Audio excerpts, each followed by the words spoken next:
देख रहे हैं आपका कंफर्टर डिजिटल चैनल, आपका सच्चा सहायक। यीशु छुड़ाता है हिंदी YouTube चैनल को सब्सक्राइब करें। सब्सक्राइब बटन पर क्लिक करें और बेल आइकन को भी क्लिक करके हर दिन की नई कार्यक्रमों की जानकारी प्राप्त करें।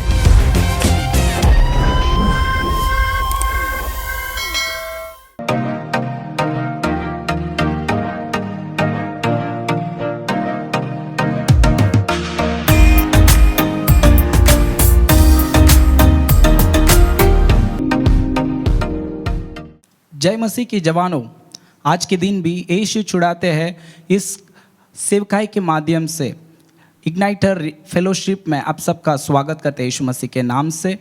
हम जानते हैं कि आप इस सभा के लिए बहुत ही इंतज़ार कर रहे थे, तो आज के दिन भी हम मिलकर यीशु मसीह की हम बहुत महिमा करने वाले हैं। तो आज के दिन भी आपके लिए बहुत सारा कार्यक्रम हमने योजना किए हैं, जिसमें स्तुति आराधना करेंगे हम प्रभु की और गेम्स खेलेंगे। एंड जैसा हम इसी प्रकार के बहुत सारे एक्टिविटीज़ आज के प्रोग्राम में भी करने वाले हैं।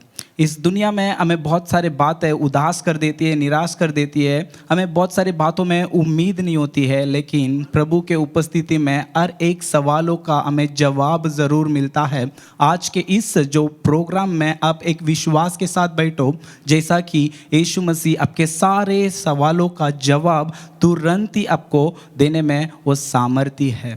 तो आज के सभा के लिए हम प्रार्थना करेंगे और शुरू करेंगे। हम विश्वास करते हैं कि इस प्रोग्राम को केवल आप ना देखिए, और भी जवानों को आप शेयर कीजिए। आप जिन जिन लोगों को जानते हैं हर एक लोगों को शेयर कीजिए, क्योंकि हमें यीशु मसीह ने बताया है कि उस बेदारी का सुसमाचार हमें हर जगह फैलाना है। तो इसमें आपके दोस्त भी शामिल हो जाएंगे और मिलकर हम उनके यीशु मसीह की उपस्थिति में बैठते समय हमें बहुत आशीष होगा। तो इस समय भी हम प्रार्थना के साथ इस सभा को हम शुरू करेंगे।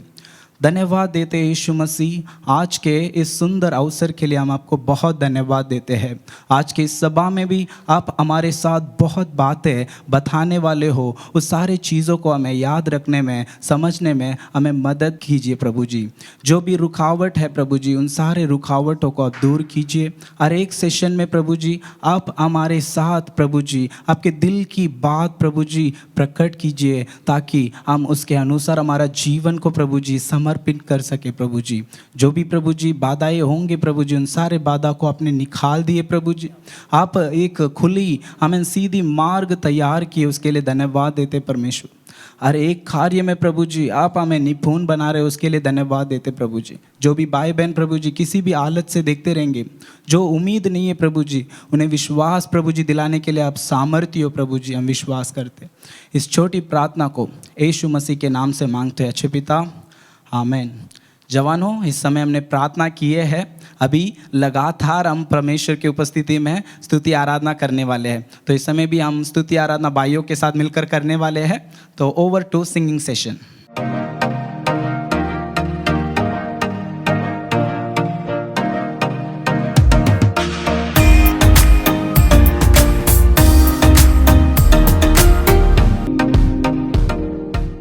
Praise God, hallelujah. प्रभु यीशु मसीह के नाम से आप सभी को मैं स्वागत करता हूँ। आमीन, हालेलुया। कितना अच्छा लगता है प्रभु की उपस्थिति में हम एक साथ मिलकर उसकी महिमा करने वाले हैं। आमीन, हालेलुया। जब जब तुम चाहते हो कि यीशु मसीह इस समय मैं आपके साथ वक्त गुजरना चाहता हूँ, प्रभु तुरंत उतर आता है। आमीन, हालेलुया। इस समय हम कुछ गीत के द्वारा उसकी नाम की महिमा करने वाले हैं। मेरे साथ मिलकर कितने लोग आमीन तैयार है? चलो मिलके उसकी नाम की महिमा करेंगे।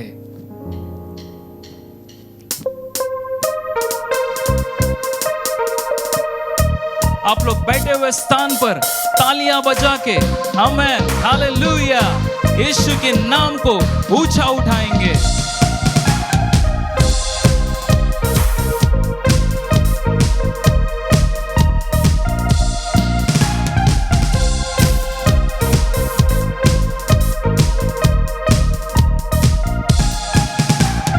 आओ करे आराधना, मसीह की यीशु मसीह की आराधना आराधना आओ करे आराधना आराधना यीशु मसीह की आराधना आराधना जो है मेरा खुदा वो है सबका खुदा जो है मेरा खुदा वो है सबका खुदा hallelujah hallelujah hallelujah hallelujah hallelujah hallelujah hallelujah hallelujah सृष्टि को रचने वाला वही हम सब का रखवाला वही को रचने वाला वही हम सब का रखवाला एक और बार फिर से सृष्टि को रचने वाला वही हम सब का रखवाला वही आप लोग आइए सृष्टि को रचने वाला वही हम सब का रखवाला वही उसकी महिमा करे उसकी महिमा करे उसकी महिमा करे उसकी महिमा करे हाथों को उठाकर hallelujah hallelujah hallelujah hallelujah hallelujah hallelujah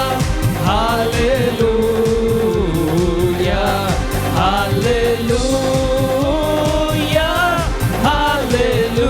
hallelujah उसके लहू से मिलती शिफा पापों से सबको मिलती क्षमा उसके लहू से मिलती शिफा पापों से सबको मिलती क्षमा मिलता है जीवन नया मिलता है जीवन नया मिलता है जीवन नया मिलता है जीवन नया hallelujah hallelujah hallelujah hallelujah hallelujah hallelujah hallelujah hallelujah चाहे ज़मी हो या आसमां कोई नहीं है उसके समान चाहे ज़मी हो या आसमां कोई नहीं है उसके समान वो है जिंदा खुदा वो है जिंदा खुदा वो है जिंदा खुदा वो है जिंदा खुदा hallelujah hallelujah hallelujah hallelujah hallelujah hallelujah hallelujah hallelujah आओ करे आराधना आराधना यीशु मसीह की आराधना फिर से एक बार आओ करे आराधना आराधना यीशु मसीह की आराधना आराधना जो है मेरा खुदा वो है सबका खुदा जो है मेरा खुदा hallelujah, hallelujah, hallelujah, hallelujah, hallelujah, hallelujah, hallelujah,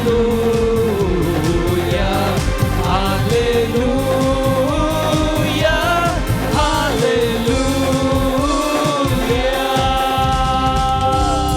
amen, praise God, hallelujah. प्रभु की स्तुति हो। चाहे जमीन हो या आसमां, कोई नहीं है हमारे यीशु के समान। आमेन, हालेलुया। आप लोग के दिल में, आप लोग के होठों पे, आपकी जान पे कौन है? यस, यीशु मसीह, प्रभु यीशु मसीह की जय। हालेलुया। हम एक गीत गाने वाले हैं, तुम दिल में ऐसे बस गए, जिंदगी भर के लिए राजा बन गए, जीवन में ऐसा काम कर गए। आमेन, हालेलुया, आमेन। कितने गवाही बोल सकते हैं? आमेन, हालेलुया। यीशु मसीह अगर आपके मेरे जीवन पे नहीं आता तो आमेन, हालेलुया, हमारा जिंदगी कितना बेकार हो गया रहता। आमेन, हालेलुया।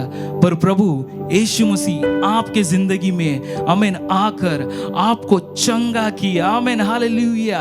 आपके हृदय को शुद्ध किया, आपको एक नया जीवन दिया। आमेन, हालेलुया, आमेन, हालेलुया। उसी को हम एक गीत के द्वारा गाकर प्रभु की उपस्थिति में आमेन, हालेलुया, मगन होने वाले हैं। आमेन, हालेलुया।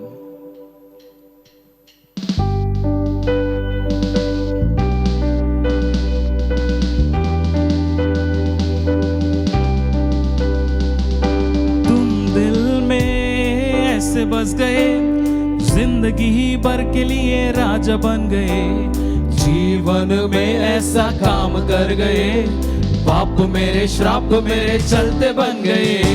तुम दिल में ऐसे बस गए, जिंदगी भर के लिए राजा बन गए, जीवन में ऐसा काम कर गए, पाप मेरे श्राप मेरे चलते बन गए।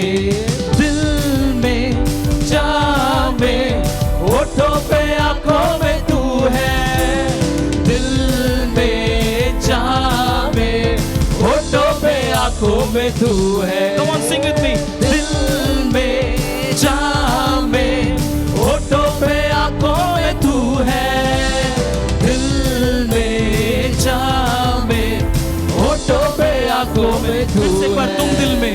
तुम दिल में ऐसे बस गए, जिंदगी भर के लिए राजा बन गए, जीवन में ऐसा काम कर गए, पाप मेरे श्राप मेरे चलते बन गए। हाँ, तुम दिल में ऐसे बस गए, जिंदगी भर के लिए राजा बन गए, जीवन में ऐसा काम कर गए, पाप मेरे श्राप मेरे चलते बन गए। हाँ, दिल में जान में होठों पे आंखों में तू है, दिल में जान में होठों पे आंखों में तू है। हाँ, दिल में जान में होठों पे आंखों में तू है, दिल में जान में होठों पे आंखों में तू है। डर डर के मैं जो जी रहा था, डर से मुझको यीशु ने खींच निकाला, जंजीरों में जो झगड़ा हुआ था, तोड़कर मुझको आजाद है किया। डर डर के मैं जो जी रहा था, डर से मुझको यीशु ने खींच निकाला, जंजीरों में जो झगड़ा हुआ था, तोड़कर मुझको आजाद है किया। तुम दिल में ऐसे बस गए, जिंदगी भर के लिए राजा बन गए, जीवन में ऐसा काम कर गए, पाप मेरे श्राप मेरे चलते बन गए। हाँ, तुम दिल में ऐसे बस गए, जिंदगी भर के लिए राजा बन गए, जीवन में ऐसा काम कर गए, पाप मेरे श्राप मेरे चलते बन। दिल में जहां में होठों पे आंखों में तू है, दिल में जहां में होठों पे आंखों में तू है। हाँ, दिल में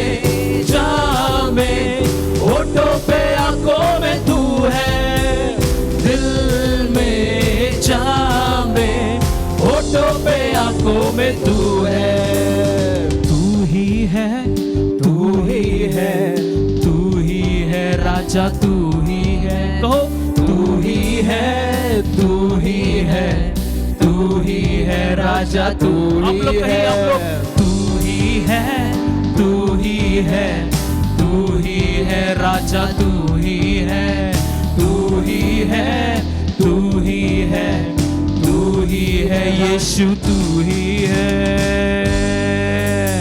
दिल में जा में, होठों पे आंखों में तू है, दिल में जा में, होठों पे आंखों में तू है, अरे अरे दिल में जा में, होठों पे आंखों में तू है, दिल में जा में, होठों पे आंखों में तू है, आहा होठों पे आंखों में तू है, आहा होठों पे आंखों में तू है। हालेलुया। जिस जगह पर बैठे हो जोर से थाली बजा के प्रभु यीशु मसीह की महिमा करें। आमीन। हालेलुया, हालेलुया, हालेलुया, आमीन। जिस जगह पर आप लोग बैठे हो उसी जगह पर आंखें बंद करके आमीन। हालेलुया। हे यीशु मसीह, आमीन। हालेलुया। तू मेरे जिंदगी में आकर कितना बड़ा अद्भुत काम करके चला गया। आमीन। हालेलुया। तू चाहता है कि मेरे जिंदगी, मैं जितना दिन इस दुनिया पर जीऊंगा उतना दिन मैं तेरा ही शक्ल बन के रहूंगा। आमीन। हालेलुया। जो कोई मुझे देखेगा, जो कोई मुझसे बात करेगा, आमीन। हालेलुया। जो कोई मुझे छुएगा वो तेरी सामर्थ को पाएगा। आमीन। हालेलुया। मेरी हृदय को, मेरी आत्मा को, मेरी शरीर को प्रभु इस समय मैं अर्पण करता हूं। तू छू ले पिता। आमीन। हालेलुया। तू छू ले इस हृदय को। तू राज कर करके। कितने जन मेरे साथ बोल सकते हो बैठे हुए स्थान पर आंखें बंद करके? आमीन। हालेलुया। एक पल, एक पल, एक पल, एक पल। आमीन। हालेलुया। सोच कर देखो, वो जो पल यीशु मसीह अगर आपकी जिंदगी में नहीं आता तो तुम्हारी जिंदगी क्या होता? आमीन। हालेलुया। आमीन। हालेलुया। कितने रिश्तेदार तुमको खो गए होते, आज तुम्हारी नाम भी इस दुनिया पर याद नहीं रखते, पर प्रभु यीशु मसीह तुमको छोड़ा नहीं। आमीन। तुम जिस जंजीर पे झगड़े हुए थे उस जंजीर को तोड़कर हमारा प्रभु यीशु मसीह तुम्हारे हाथ पकड़कर, आमीन। हालेलुया, ऊपर उठाकर अपने छाती पर रखा है। आमीन। हालेलुया। क्यों ना उसकी महिमा हृदय से हम करें, सिर्फ होठों से नहीं, सिर्फ शब्दों से नहीं, आपके हृदय से। आमीन। हालेलुया। आपके हाथों को उठाकर आमीन। हालेलुया। Yes father. हालेलुया।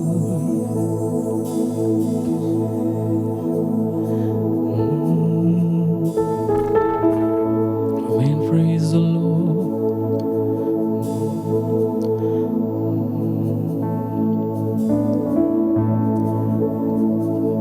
तूने किया खाली अपने आप को, छोड़ी सारी महिमा,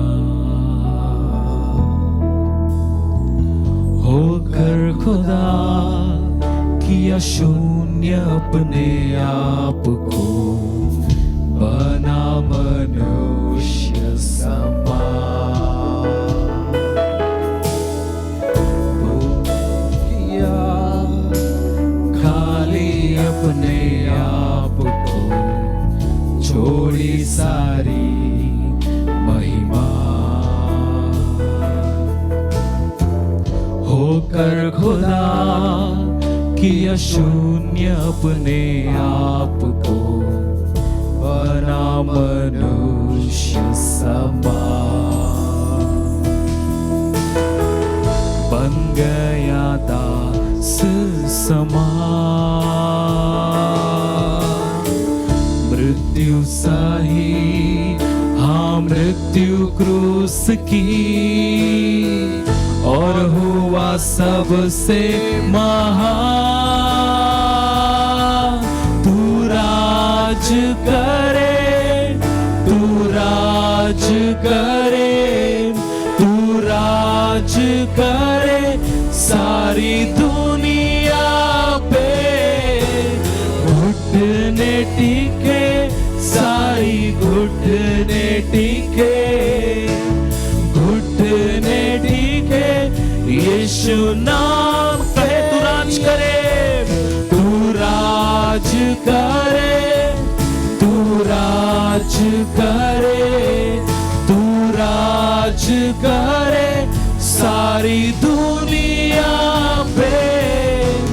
घुटने टिके, सारी घुटने टिके, घुटने टिके यीशु नाम के लिए।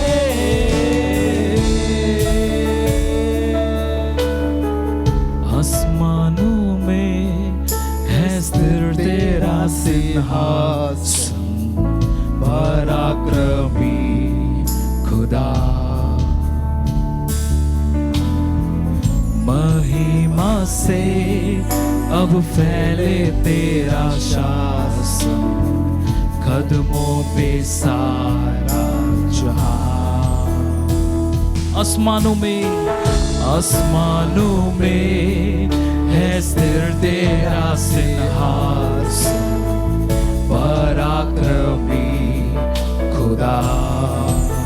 महिमा से, महिमा से अब फैले तेरा शासन, कदमों पे सारा जहां।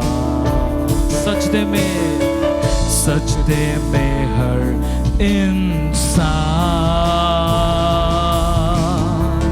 वध जो हुआ निर्दोष मेमना, तेरा है सारा अधिकार। तू राज करे, तू राज करे, तू राज करे, तू राज करे सारी दुनिया पे।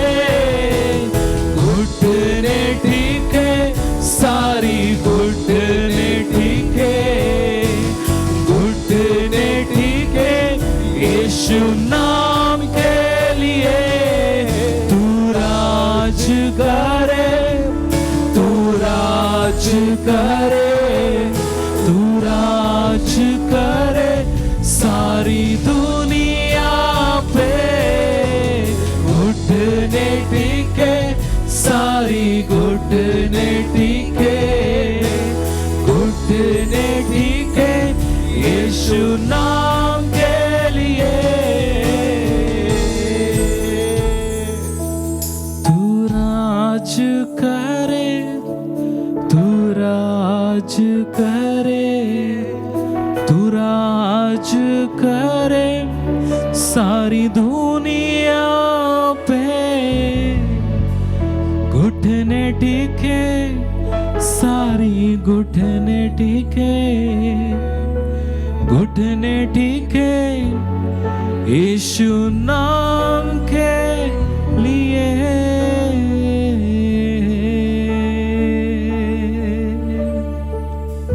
आमीन प्रभु, धन्यवाद करते हैं प्रभु, शुक्रिया अदा करते हैं प्रभु। आमीन। इतने समय प्रभु आपकी उपस्थिति में आपको, आपकी गीत गाते हुए, आपकी प्रसन्नता से हमें तूने भर दिया है। Yes father, thank you Jesus, thank you, thank you, thank you. धन्य कहते हैं पिता, धन्य कहते हैं। सारा आदर, सारा महिमा आप एक ही को हम समर्पण करते हैं। आमीन, आमीन, आमीन।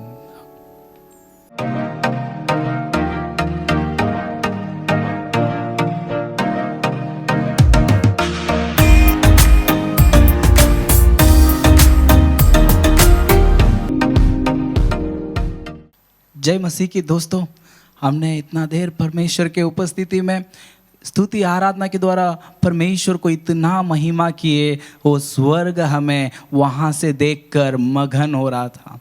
क्योंकि वचन कहता है परमेश्वर आत्मा और सच्चाई से आराधना करने वाले के तलाश में है। जो आज परमेश्वर ने उन सारे जवानों को देखे हैं जो एक मन होकर अपने अपने स्थानों में परमेश्वर के नाम को उठाए हैं। तो जैसे इस उपस्थिति को हम बनाए रखेंगे, हम एक मन के साथ इस सभा के अगले सेशन में जाएंगे। अभी भी हम एक बाइबल क्विज जो है देखने वाले हैं। तो ओवर टू क्विज सेशन।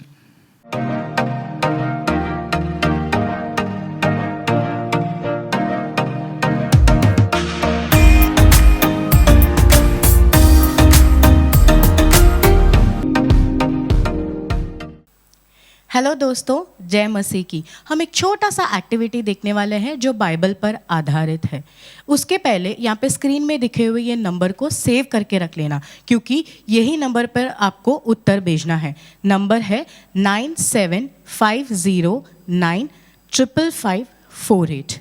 ठीक है, हम कुछ नियम को देख लेंगे कि कैसा ये एक्टिविटी को खेलना है। पहला है कि 2 तरह के यहाँ पे प्रश्न होंगे।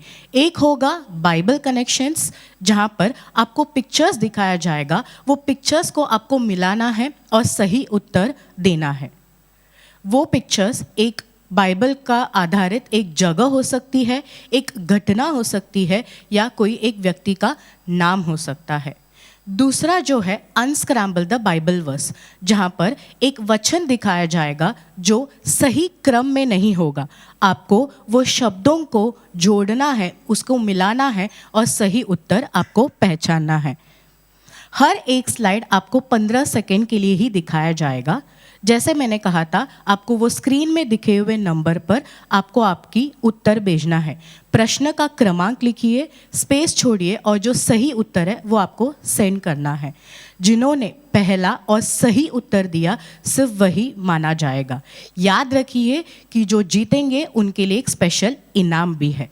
चलो हम एक उदाहरण देखेंगे कि इसे खेलना कैसा है। जैसे यहाँ पे स्क्रीन में दिखा है, एक आग का गोला है, एक कटली झाड़ी है और पैरों का निशान है। इसका उत्तर है मूसा, क्योंकि परमेश्वर मूसा के पास एक कटली झाड़ी के द्वारा उन्होंने बात किया था।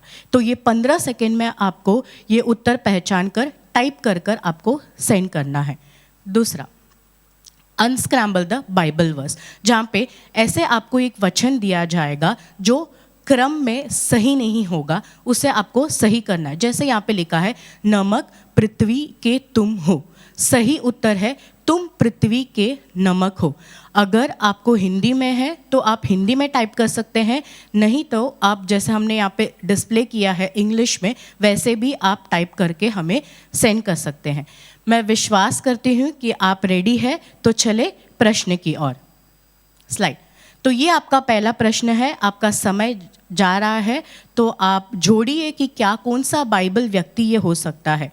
जल्द से जल्द आपको टाइप करके ये सेंड करना है। 3, 2, 1 नेक्स्ट स्लाइड। आपको जोड़कर देखना है कि ये पिक्चर किस व्यक्ति के बारे में यहाँ पे ये बताया गया है। जल्द से जल्द टाइप कीजिए। जो सोचो कि जो पहला और सही उत्तर देगा सिर्फ वही जीता जाएगा। Next slide. ये भी एक बाइबल का व्यक्ति है। एक जाड़ है, एक सीढ़ी है, एक घर है। सोचिए पहला उत्तर और वो सही होना चाहिए। Next slide. मैं विश्वास करती हूँ कि ये काफ़ी आसान है। हर एक पिक्चर को जोड़ने की कोशिश कीजिए कि क्या कहता है वो पिक्चर्स। आपका समय जा रहा है। Last next slide. काफ़ी आसान है। मैं विश्वास करती हूँ कि काफ़ी आसान होगा और जल्द से जल्द आप आपके आंसर्स टाइप करके हमें सेंड कर रहे हैं। ओके, तो इससे हमने बाइबल कनेक्शंस फिनिश कर लिया है। नेक्स्ट हम जाएंगे अनस्क्रैम्बल द बाइबल वर्स।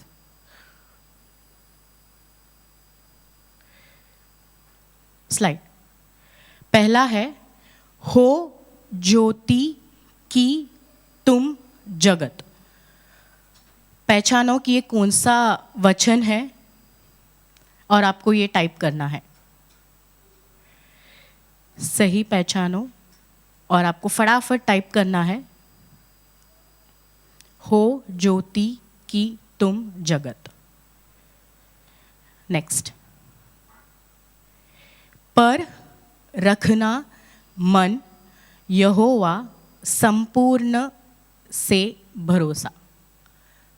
अंदाज लगाइए कि क्या इसका उत्तर हो सकता है। फटाफट आपको टाइप करना है। जैसे मैंने कहा था कि वो पहला उत्तर होना चाहिए और वो सही भी होने चाहिए। Next slide. दीपक वचन के लिए मेरे है तेरा पाँव। काफ़ी आसान है। मुझे लगता है कि आंसर्स आ ही रहा है जल्द से जल्द। आप टाइप कर रहे हैं।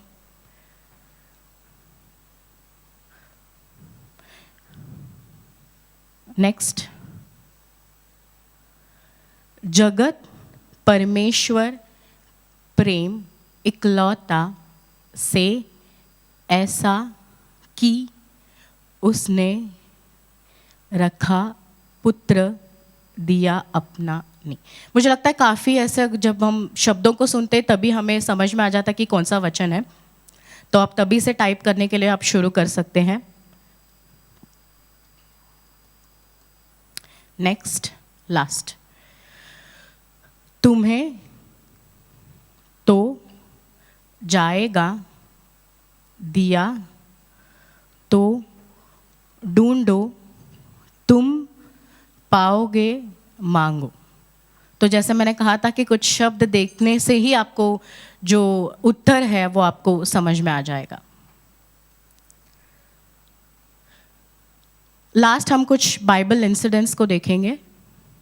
Bible incidents slide.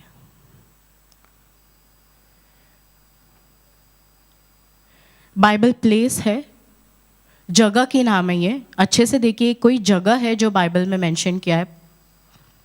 दीवार है, कोई बिल्डिंग जैसा है, नीचे की ओर जा रहा है। तो गेस कीजिए कि कौन सी जगह होगी। Next slide. ये कोई बाइबल की घटना है। अच्छे से देखिए कि ये कौन सी घटना है। थोड़ा तोड़ कर देखिए कि कौन सी इमेज में, कौन से पिक्चर्स में क्या कहा गया है। ये भी काफ़ी आसान है।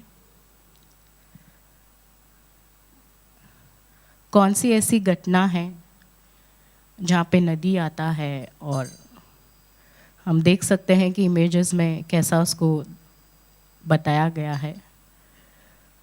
पुराने नियमों में है ये। नेक्स्ट। ये भी काफ़ी आसान है। हम कुछ चित्रों को देख के ही हमें नज़रअंदाज हम कर सकते हैं कि अच्छा यही है वो घटना। एक जहाज है, बारिश हो रही है, पैरों के निशान है और एक नाव है। लास्ट। ये लास्ट है।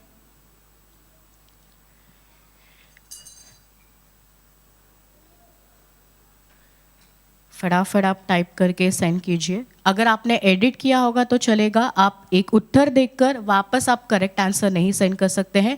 जिन्होंने भी पहला सेंड किया है सिर्फ वही गिना जाएगा। ओके।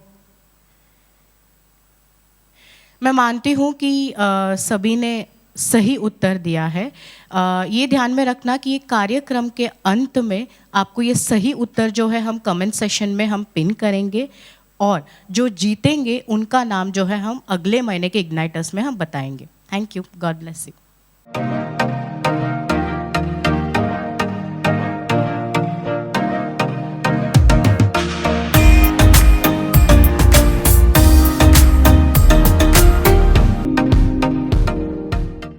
जय मसीह की जवानों। जैसा हमने देखे थे इस क्विज सेशन में, कितना अच्छा लगा हमें, जैसा स्तुति आराधना किए, फिर क्विज के इसमें इतना हमें बहुत कुछ सीखने और समझने मिला है। तो हम विश्वास करते हैं कि आप भी आपके इस जगहों में से इस सारे कार्य में एंजॉय कर रहे हो। और अगला है हमारा टीम प्रेजेंटेशन, जिसमें हर एक कार्य को आपको विस्तार से बताया जाएगा। Over to team presentation.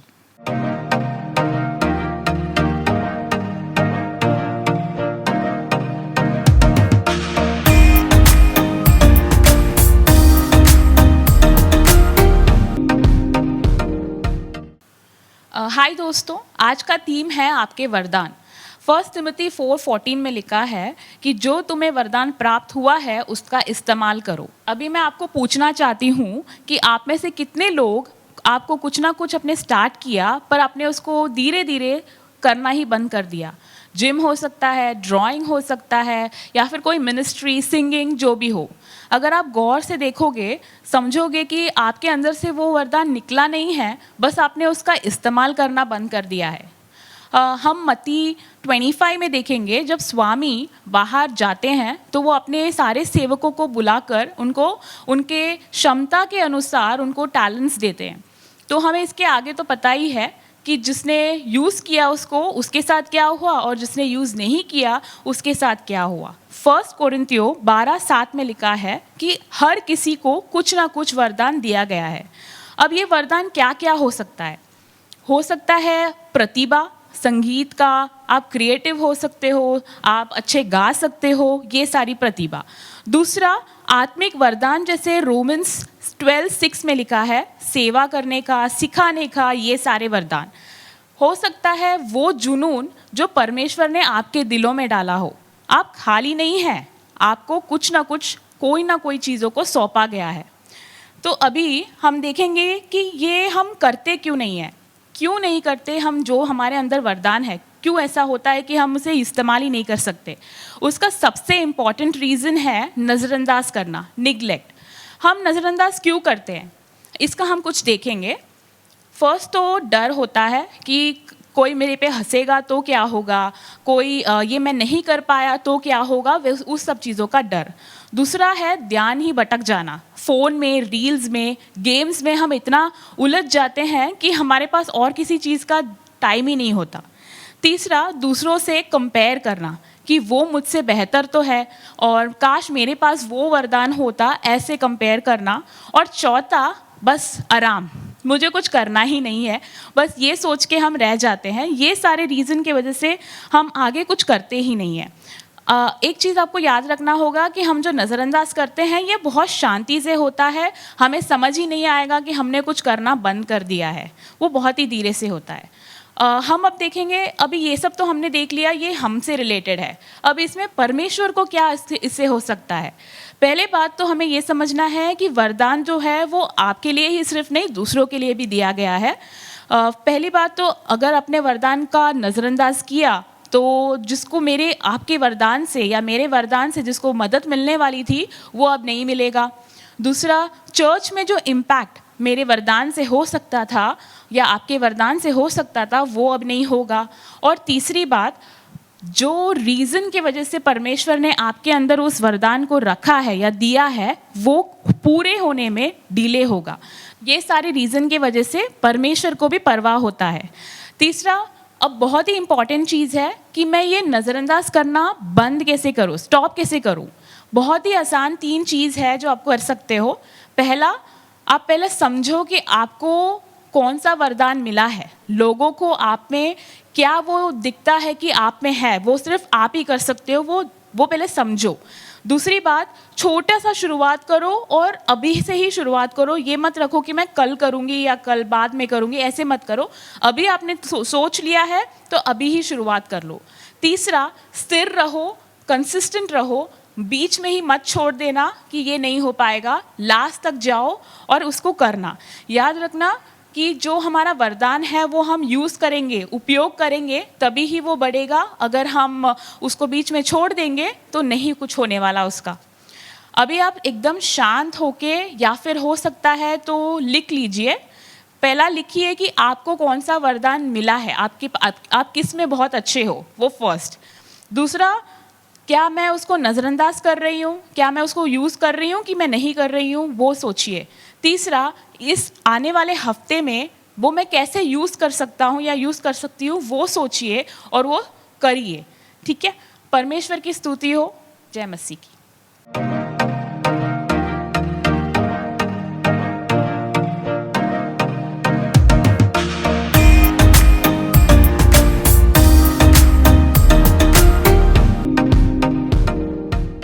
जय मसीह की दोस्तों, विश्वास करता हूँ टीम प्रेजेंटेशन के द्वारा अपने इस सारे कार्य को बहुत अच्छे से समझे होंगे। तो इसी प्रकार से हमारे जीवन में परमेश्वर बहुत सारे चिन्ह चमत्कार करते हैं। उसी प्रकार यहाँ पर एक व्यक्ति है जिनके जीवन में परमेश्वर ने बहुत अद्भुत काम किए हैं। एक गवाही हम सुनेंगे।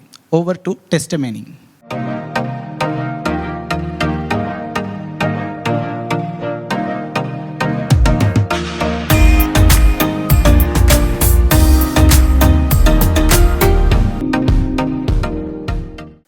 Praise the lord. प्रभु यीशु मसीह की महिमा हो। आज मुझे एक गवाही करके मेरे को यीशु मसीह ने इधर खड़ा किया है, उसके लिए मैं उनको धन्यवाद करता हूँ। मेरा एक एक्चुअली जन्म मेरा एक मसीह परिवार में हुआ था, जिस पे मैं सख्ती एकदम स्ट्रिक्ट और एक सख्ती से मुझे उन लोग ने पालन पोषण किया था। लेकिन वो टाइम पे मैं चर्च जाता था, अच्छा से गाना गाता था, सब करता था। लेकिन जैसे मैं 10th स्टैंडर्ड में आया तो मेरे साथ बुरे दोस्त लोग का संगति मिल गया। तो उसमें मिलने से मेरे को एक्चुअली स्टार्टिंग में मैं उनके साथ थोड़ा बाहर घूमने लगा। उसके बाद मैं थोड़ा दिन के बाद थोड़ा सिगरेट पीने लगा। फिर ऐसे सिगरेट वगैरह ऐसे सब पी के उनके साथ मैं ऐसे थोड़ा देर घूम रहा था। तो एक्चुअली नेक्स्ट में जैसे मैं 12th स्टैंडर्ड पे आया तो और भी मैं थोड़ा बुरा आदत मेरे ऊपर आ गया था। उसमें मैं थोड़ा दारू पीने लगा और बहुत से कार्य करने लगा। तो ऐसे मेरा जीवन चल रहा था। जैसे मैं मेरा नेक्स्ट ईयर जो भी मेरा बीकॉम है, फर्स्ट ईयर बीकॉम में आया तो और भी मैं ज़्यादा दारू पीने लगा। और मेरे को ये पाप से मेरे को वो जो छूटने का हो ही नहीं रहा था। और दिन रात पूरा दिन दारू पीता था और बरोबर से मैं स्कूल को कभी किधर भी जाने का नहीं। तो इसकी वजह से मेरा जो भी वो स्टडीज़ है उसमें भी मेरा पूरा एक लो हो गया। तो इसकी वजह से मैं फेल हो गया। इसके बाद मेरा एक्चुअली कोई फ्रेंड्स लोग भी थे जो मसीह नहीं थे, लेकिन फिर भी वो प्रेयर करते थे। उन लोग ने मुझे क्या किया, एक प्रेयर के लिए बुलाया और उन लोग ने मेरे को प्रेयर पे चलाया। बोला तू थोड़ा प्रेयर कर और तू ये पाप से छुटकारा पड़। लेकिन वो मसीह परिवार से नहीं थे, लेकिन वो एक मसीह को अपनाए थे। लेकिन वो मुझे बुलाए तो मुझे लगा ठीक है, इनके साथ मैं प्रेयर तो कर लेता हूँ। तो मैं क्या किया, सैटरडे उनके पास प्रेयर होता है। तो मैं सैटरडे कॉलेज से जाने का, उन लोग के साथ प्रेयर करने के बाद फिर मैं क्या करता हूँ, रात को जाता हूँ, वापस दारू पी लेता हूँ। ऐसे मेरा जीवन चल रहा था। तो मेरा एक्चुअली कोई दूसरा इससे है जो हिंदू से है, वो जो मेरा दोस्त लोग हैं उन लोग क्या करते हैं, उनका देवी देवताओं के लिए कुछ 40 दिन का व्रत लेते हैं। तो व्रत लेते तो मैं भी सोचा चलो हम भी एक 40 दिन का कुछ उपवास ले लेते हैं ईस्टर के लिए। उसके बाद हम ईस्टर में अच्छा से दारू पिएंगे। तो मैं क्या किया, जो लेंथ डेज चालू होने वाला था उसके पहले मैं क्या किया, थोड़ा दारू अच्छा से पी लिया और मैं सोचा चलो कल से व्रत ले लेता हूँ। तो जैसे मैं व्रत का मैं जो फास्टिंग का चालू किया, जो मेरा टीम था, जो उन लोगों का प्रेयर टीम था, उसके साथ मैं जुड़ा, प्रेयर पे बैठा। जैसे मैं प्रेयर में उस दिन बैठा, एक अद्भुत शक्ति जैसा, एक इलेक्ट्रिक करंट जैसे मेरे को स्ट्रक होके गया ऐसे सडनली। और मेरा जो भी प्रेयर करने का आवाज़ है वो मेरा ज़िंदगी में मेरा मुंह से प्रेयर का आवाज़ आता ही नहीं। इतना ज़ोर से प्रेयर किया, जो भी प्रेयर करे तो वो डर गए। तो बोले तेरे को आज कुछ हो गया है।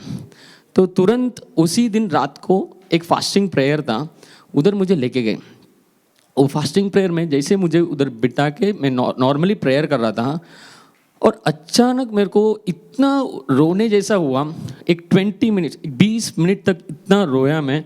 और मेरा मन से जो भी दुर्कार्य था, पूरा गाली था, मोबाइल में बहुत से फोटोज़ था, वो सबको मैं डिलीट कर दिया।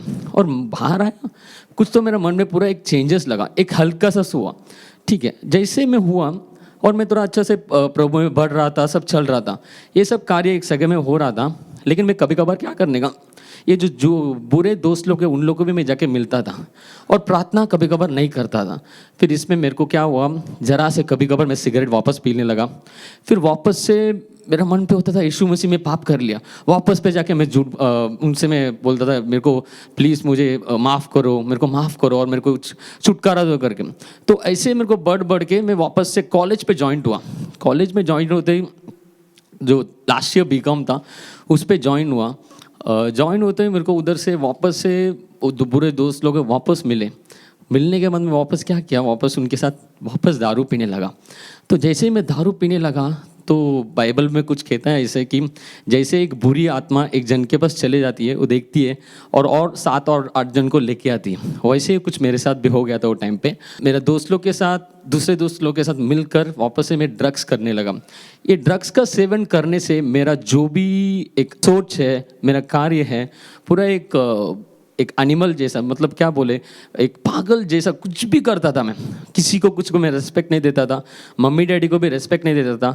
उनके सामने भी मैं गुस्से में जाके स्मोक करके बताता था तुम करो या कुछ भी करो, मैं ऐसे ही करेगा करके उनके सामने करता था। लेकिन मेरा मम्मी डैडी मेरे को परमेश्वर में इतना से चलाया, वो बहुत रोते थे, तू क्यों ऐसा कर रहा है, लेकिन तू क्यों ऐसा कर रहा है, तू इतना अच्छा था इतना दिन करके। लेकिन वो प्रेयर करते थे, वो प्रार्थना करते थे, नहीं तू छोड़ेगा हमको मालूम है करके।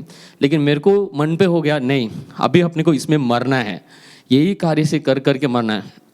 लेकिन मन में है ना एक कभी कभार एक डर आता था, अरे मरने के बाद तेरा आत्मा तो उधर ही जाएगा, तू नरक में जाएगा, ऐसा आता था। लेकिन मैं क्या किया फिर, मैं अकेला बैठ के 2-3 दिन 4 दिन तक का सिर्फ ड्रग्स करता था। और मैं 4 दिन तक 3-4 दिन सोता भी नहीं था, 3 दिन भी मैं खाना भी नहीं खाता था, घर में भी नहीं जाता था, किधर और सो जाता था। और आप विश्वास करो या ना करो, एक दिन पे मेरा कुछ ना कुछ मेरा बिजनेस से जो आया हुआ पैसा रहता है, एक 20-25,000 तक रहता है, 20-25 हज़ार तक का ऐसे उड़ा देता था मैं। वो भी कैसा आने वाला पैसा था, वो पूरा ब्याज से लिया हुआ पैसा था। वो पैसा को उड़ा देता था, कुछ कबर में फिक्र नहीं किया मैं। उसके बाद एक दिन मेरा मन पे कभी कभार ऐसा क्लेश आता है, अरे यार तू क्या कर रहा है। तो वो टाइम पे मैं क्या करता हूँ, मसीह गीत डाल देता हूँ, वो गीत को डाल के फिर से मैं वही दारू पीता हूँ। रातों भर रात दारू पी के अकेला ड्रग्स पी के रोते ही रहता था मैं, अरे मैं क्या कर रहा हूँ, मैं क्या कर रहा हूँ। फिर आखिरी में मेरे को क्या हुआ, एक दिन मैं एकदम स्ट्रेस्ड आउट हो गया था। तो मैं ड्रग्स जैसे कर रहा था तो मेरा घर में मेरा मम्मी डैडी आ गए, मतलब जो ऊपर का एक घर है, मेरा रिलेटिव का घर है, वहाँ आ गए थे। तो मेरा मम्मी आके रोई। तो मैं बोला मुझे छोड़ दो, मेरे को अभी मरना है, आप मुझे इसके अंदर कुछ आने का नहीं, मेरे को मरने का टाइम आ गया। तो मम्मी डैडी मुझे बहुत रोए और वो मुझे लेके गए, बोले तू अभी OD एडिक्शन सेंटर पे जाना है। तो मेरे को एक डॉक्टर के पास लेके गया। वो डॉक्टर ने मेरे को कुछ एडवाइस किया। उस टाइम में मैं 3 दिन तक नहीं सोया था। तो उसने डॉक्टर ने मुझे क्या किया, वो मुझे कुछ डोसेस दिया और मुझे बोला तू अच्छा सो जा। एक दिन पूरा सोया, 2 दिन तक का सब मेरा छूटा था। वापस से मैं बाहर गया, बाहर जाके वापस में क्या किया, ड्रग्स एंड दिस मेडिसिन दोनों में साथ में करने लगा। ये दोनों में साथ में करने के लिए मेरे को कुछ तो बॉडी में कुछ चेंजेस हो गया, वो मुझे पता नहीं चला। जैसे मैं घर पे आया, मेरे को कुछ अद्भुत तरीके से कुछ हो गया मेरा बॉडी में। ये होते ही मैं उठ के देख रहा हूँ, मेरा मम्मी बहुत रो रही है। मैं बोल रहा हूँ क्यों रो रही है, क्यों रो रही है, क्या हुआ। अरे तू सोते वक्त देखा क्या, तेरा क्या हुआ करके पूछा। मैं बोला क्या हुआ, क्यों रो रही है। वो बोली एक्चुअली मेरा मुंह टेढ़ा हो गया था, मेरा हाथ पैर सब टेढ़ा टेढ़ा ऐसा हो गया था। तो डॉक्टर के जाके चेक किया तो डॉक्टर ने बोला इसको फिट आया है और वापस इसको अगर फिट आ गया तो इसको कुछ भी हो सकता है, तो नेक्स्ट इसको अगर आ गया तो तुरंत इसको एडमिट करो। तो मैं किधर बाहर जा रहा था मम्मी के साथ, मेरे को लगातार 3 बार उस टाइम में फिट आया। सो इमीडिएटली उन लोग ने मुझे एडमिट किया डॉक्टर के पास। डॉक्टर के पास जैसे वो मुझे लेके गए हैं, मुझे कुछ याद नहीं है, लेकिन वो डॉक्टर ने मुझे 2 दिन के बाद बताया तू ये हॉस्पिटल में कितना हरकत किया मालूम है क्या, तेरे को हम लोग ने रुका नहीं पाया था, तेरा हाथ पैर को हम लोग ने बांध के रखा था रात को पूरा। और मेरे को कुछ याद ही नहीं है, मेरे को कुछ याद ही नहीं है। उन लोग ने मेरा हाथ पैर सबको बांध के मेरे को अंदर डाला है और कुछ तो सिरिंज मेरे बॉडी में चलाया है, इसकी वजह से मेरे को छुटकारा मिला। जैसे मैं उसमें से डिस्चार्ज होकर बाहर आया, एक कुछ अच्छा कार्य किया तो एक किया। मेरे जो भी जूना दोस्त लोग का नंबर था ना, वो मेरा डैडी को नंबर दे दिया। मैं बोला ये अभी से यूज़ नहीं करेगा, I don't need this friends, मेरे को ये फ्रेंड्स लोग मुझे चाहिए ही नहीं है, ऐसा करके बोल के मैं चले गया। तो ज़रा से प्रेयर करने चालू किया, वापस से मैं और थोड़ा प्रभु के अंदर बढ़ने लगा। तो कुछ ना कुछ भी वो टाइम, उसके बाद मेरा पाप भी सब मैं छोड़ दिया था। उसके बाद मैं क्या करने लगा, जो जीसस रिडीम्स का इधर है, इधर एक कैंप था, रिवाइवल इग्नाइटर्स कैंप था। वो टाइम तक मेरा नॉर्मल क्रिश्चियन लाइफ था, मेरा कुछ यूट्यूब का चैनल है, उस पर मैं कुछ वीडियोस डालता था, सब कुछ अच्छा था। लेकिन जैसे मैं यहाँ आया, इधर आके मैं प्रेयर किया, एक कैंप में आके मैं प्रेयर करके फिर मैं चले गया, तो उसके बाद मेरा लाइफ में एक्चुअली क्या हुआ, एक आत्मा का बोझ आया। कोई भी मैं किधर भी वो डेथ का वो फोटो देखता हूँ, कोई मर गया करके कुछ देखता हूँ, भावपूर्ण श्रद्धांजलि ऐसे सब डाला रहता है रोड में, मेरे मन पे लगता है अरे यार ये आत्मा किधर गया, ये तो यीशु को जाना नहीं, इसको तो अपन कुछ बोलना था ना, ऐसा करके मेरे मन पे बहुत बोलने लगा। इसके बाद में एक आत्मा का बोझ आ गया मेरा इसमें। तो आज मैं इधर एक्चुअली मैं किधर भी मसीह या कुछ भी करो, मैं उन लोग से मैं मेरा यीशु मसीह के बारे में दूसरों को बताता हूँ। ये मेरा प्रभु ने मेरा मन पे एक परिवर्तन लेके आया, और मेरा जो भी मटेरियल ब्लेसिंग है, जो मेरा एक्चुअली मेरा बिजनेस था, वो कोविड का टाइम पे एकदम एक कष्ट का टाइम पे मैं गया था। तो जैसे मैं प्रभु के लिए कुछ करने लगा, उनसे मैं कुछ पूछा नहीं, लेकिन उसने मुझे आज इतना से बढ़ा के रखा, वो मैं अभी सोच के भी नहीं सकता। मैं एकदम एक ज़ीरो था, उस ज़ीरो से उसने मेरे को क्या किया, एकदम हीरो जैसा बनाया। तो मैं क्या कहता हूँ एक्चुअली, आप प्रभु यीशु मसीह को जब भी पीछे कर रहे हैं, ये जो बुरे दोस्त लोग हैं उन लोग को आप छोड़ के आ जाओ, उनको उनके साथ कभी नहीं रहना, क्योंकि बुरी संगति के साथ आप रहेंगे, आप कितना भी बाइबल पढ़ो, कितना भी कुछ भी करो, आपको कुछ नहीं हो पाएगा। क्योंकि आपको वो जो पाप तो जूना पाप के वो आपको कभी भी नीचे खींचेगा ही। उनका जो भी फ्रेंडशिप है वो उनसे आपको छोड़ के बाहर आना ही आना। आप नहीं सोचना है कि मैं सब मैं छोड़ दिया, अभी उनके साथ जाऊँ तो मेरे को कुछ नहीं होएगा, ऐसा अभी कभी मत सोचो। ये जो भी कार्य किया है ये प्रभु यीशु मसीह ने मेरा लाइफ में किया है, और उनको ही पूरा महिमा दे रहा हूँ। और मेरा मम्मी डैडी का जो भी प्रेयर है वो मुझे आज बदल के लेके आया। यीशु मसीह के नाम से मैं कहता हूँ आमीन।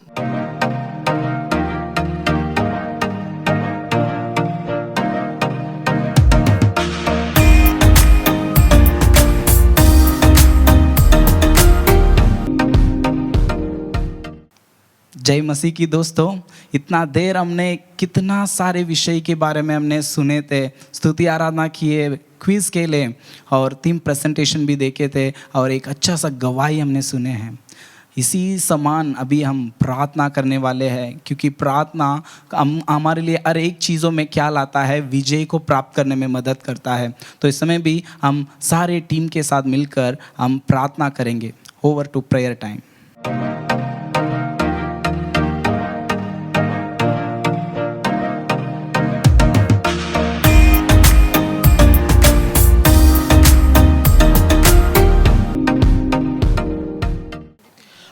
आज हम प्रार्थना करने वाले हैं। किस कार्य के लिए प्रार्थना करेंगे?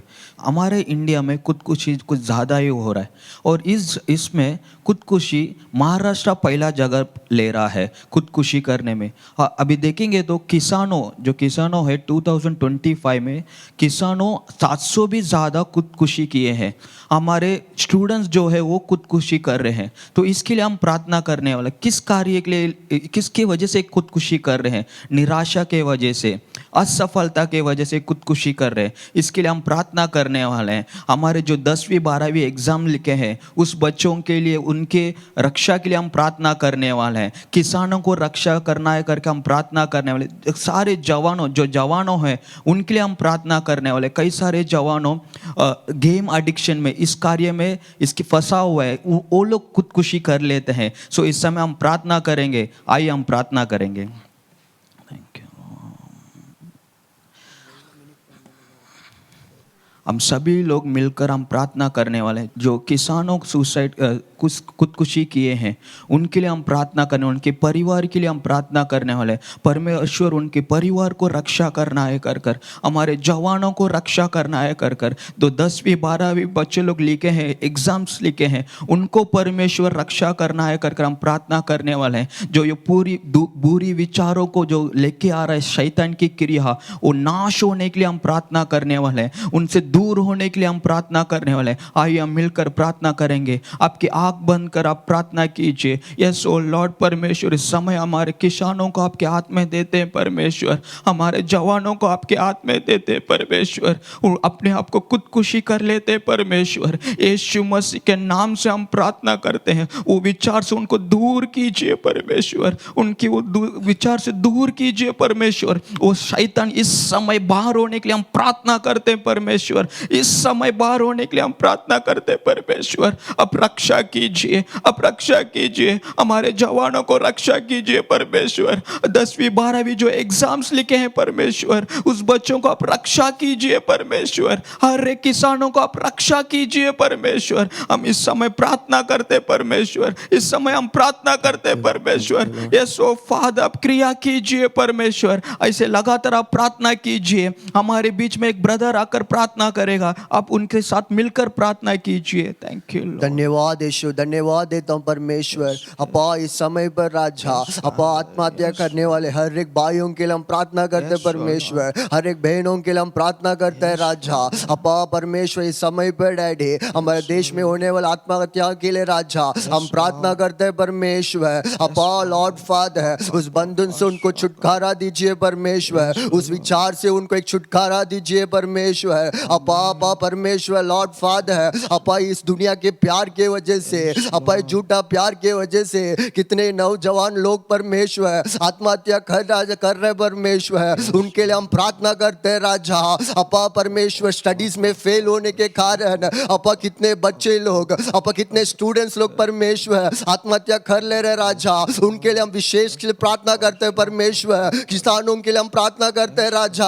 अपा सफल परमेश्वर राजा, अपा परमेश्वर उनके एग्रीकल्चर में असफलता का होने के वजह से कितना किसान लोग परमेश्वर आत्महत्या कर रहे डैडी, उनके लिए हम प्रार्थना करते हैं परमेश्वर। इस समय पर एक छुटकारा दीजिए राजा, इस समय पर छुटकारा दीजिए परमेश्वर। उस थॉट से, उस विचार से, अपा उस बंधन से यीशु मसीह के नाम से हम प्रार्थना करते हैं राजा। उनको एक छुटकारा पाने के लिए यीशु मसीह के नाम से हम प्रार्थना करते हैं पिता।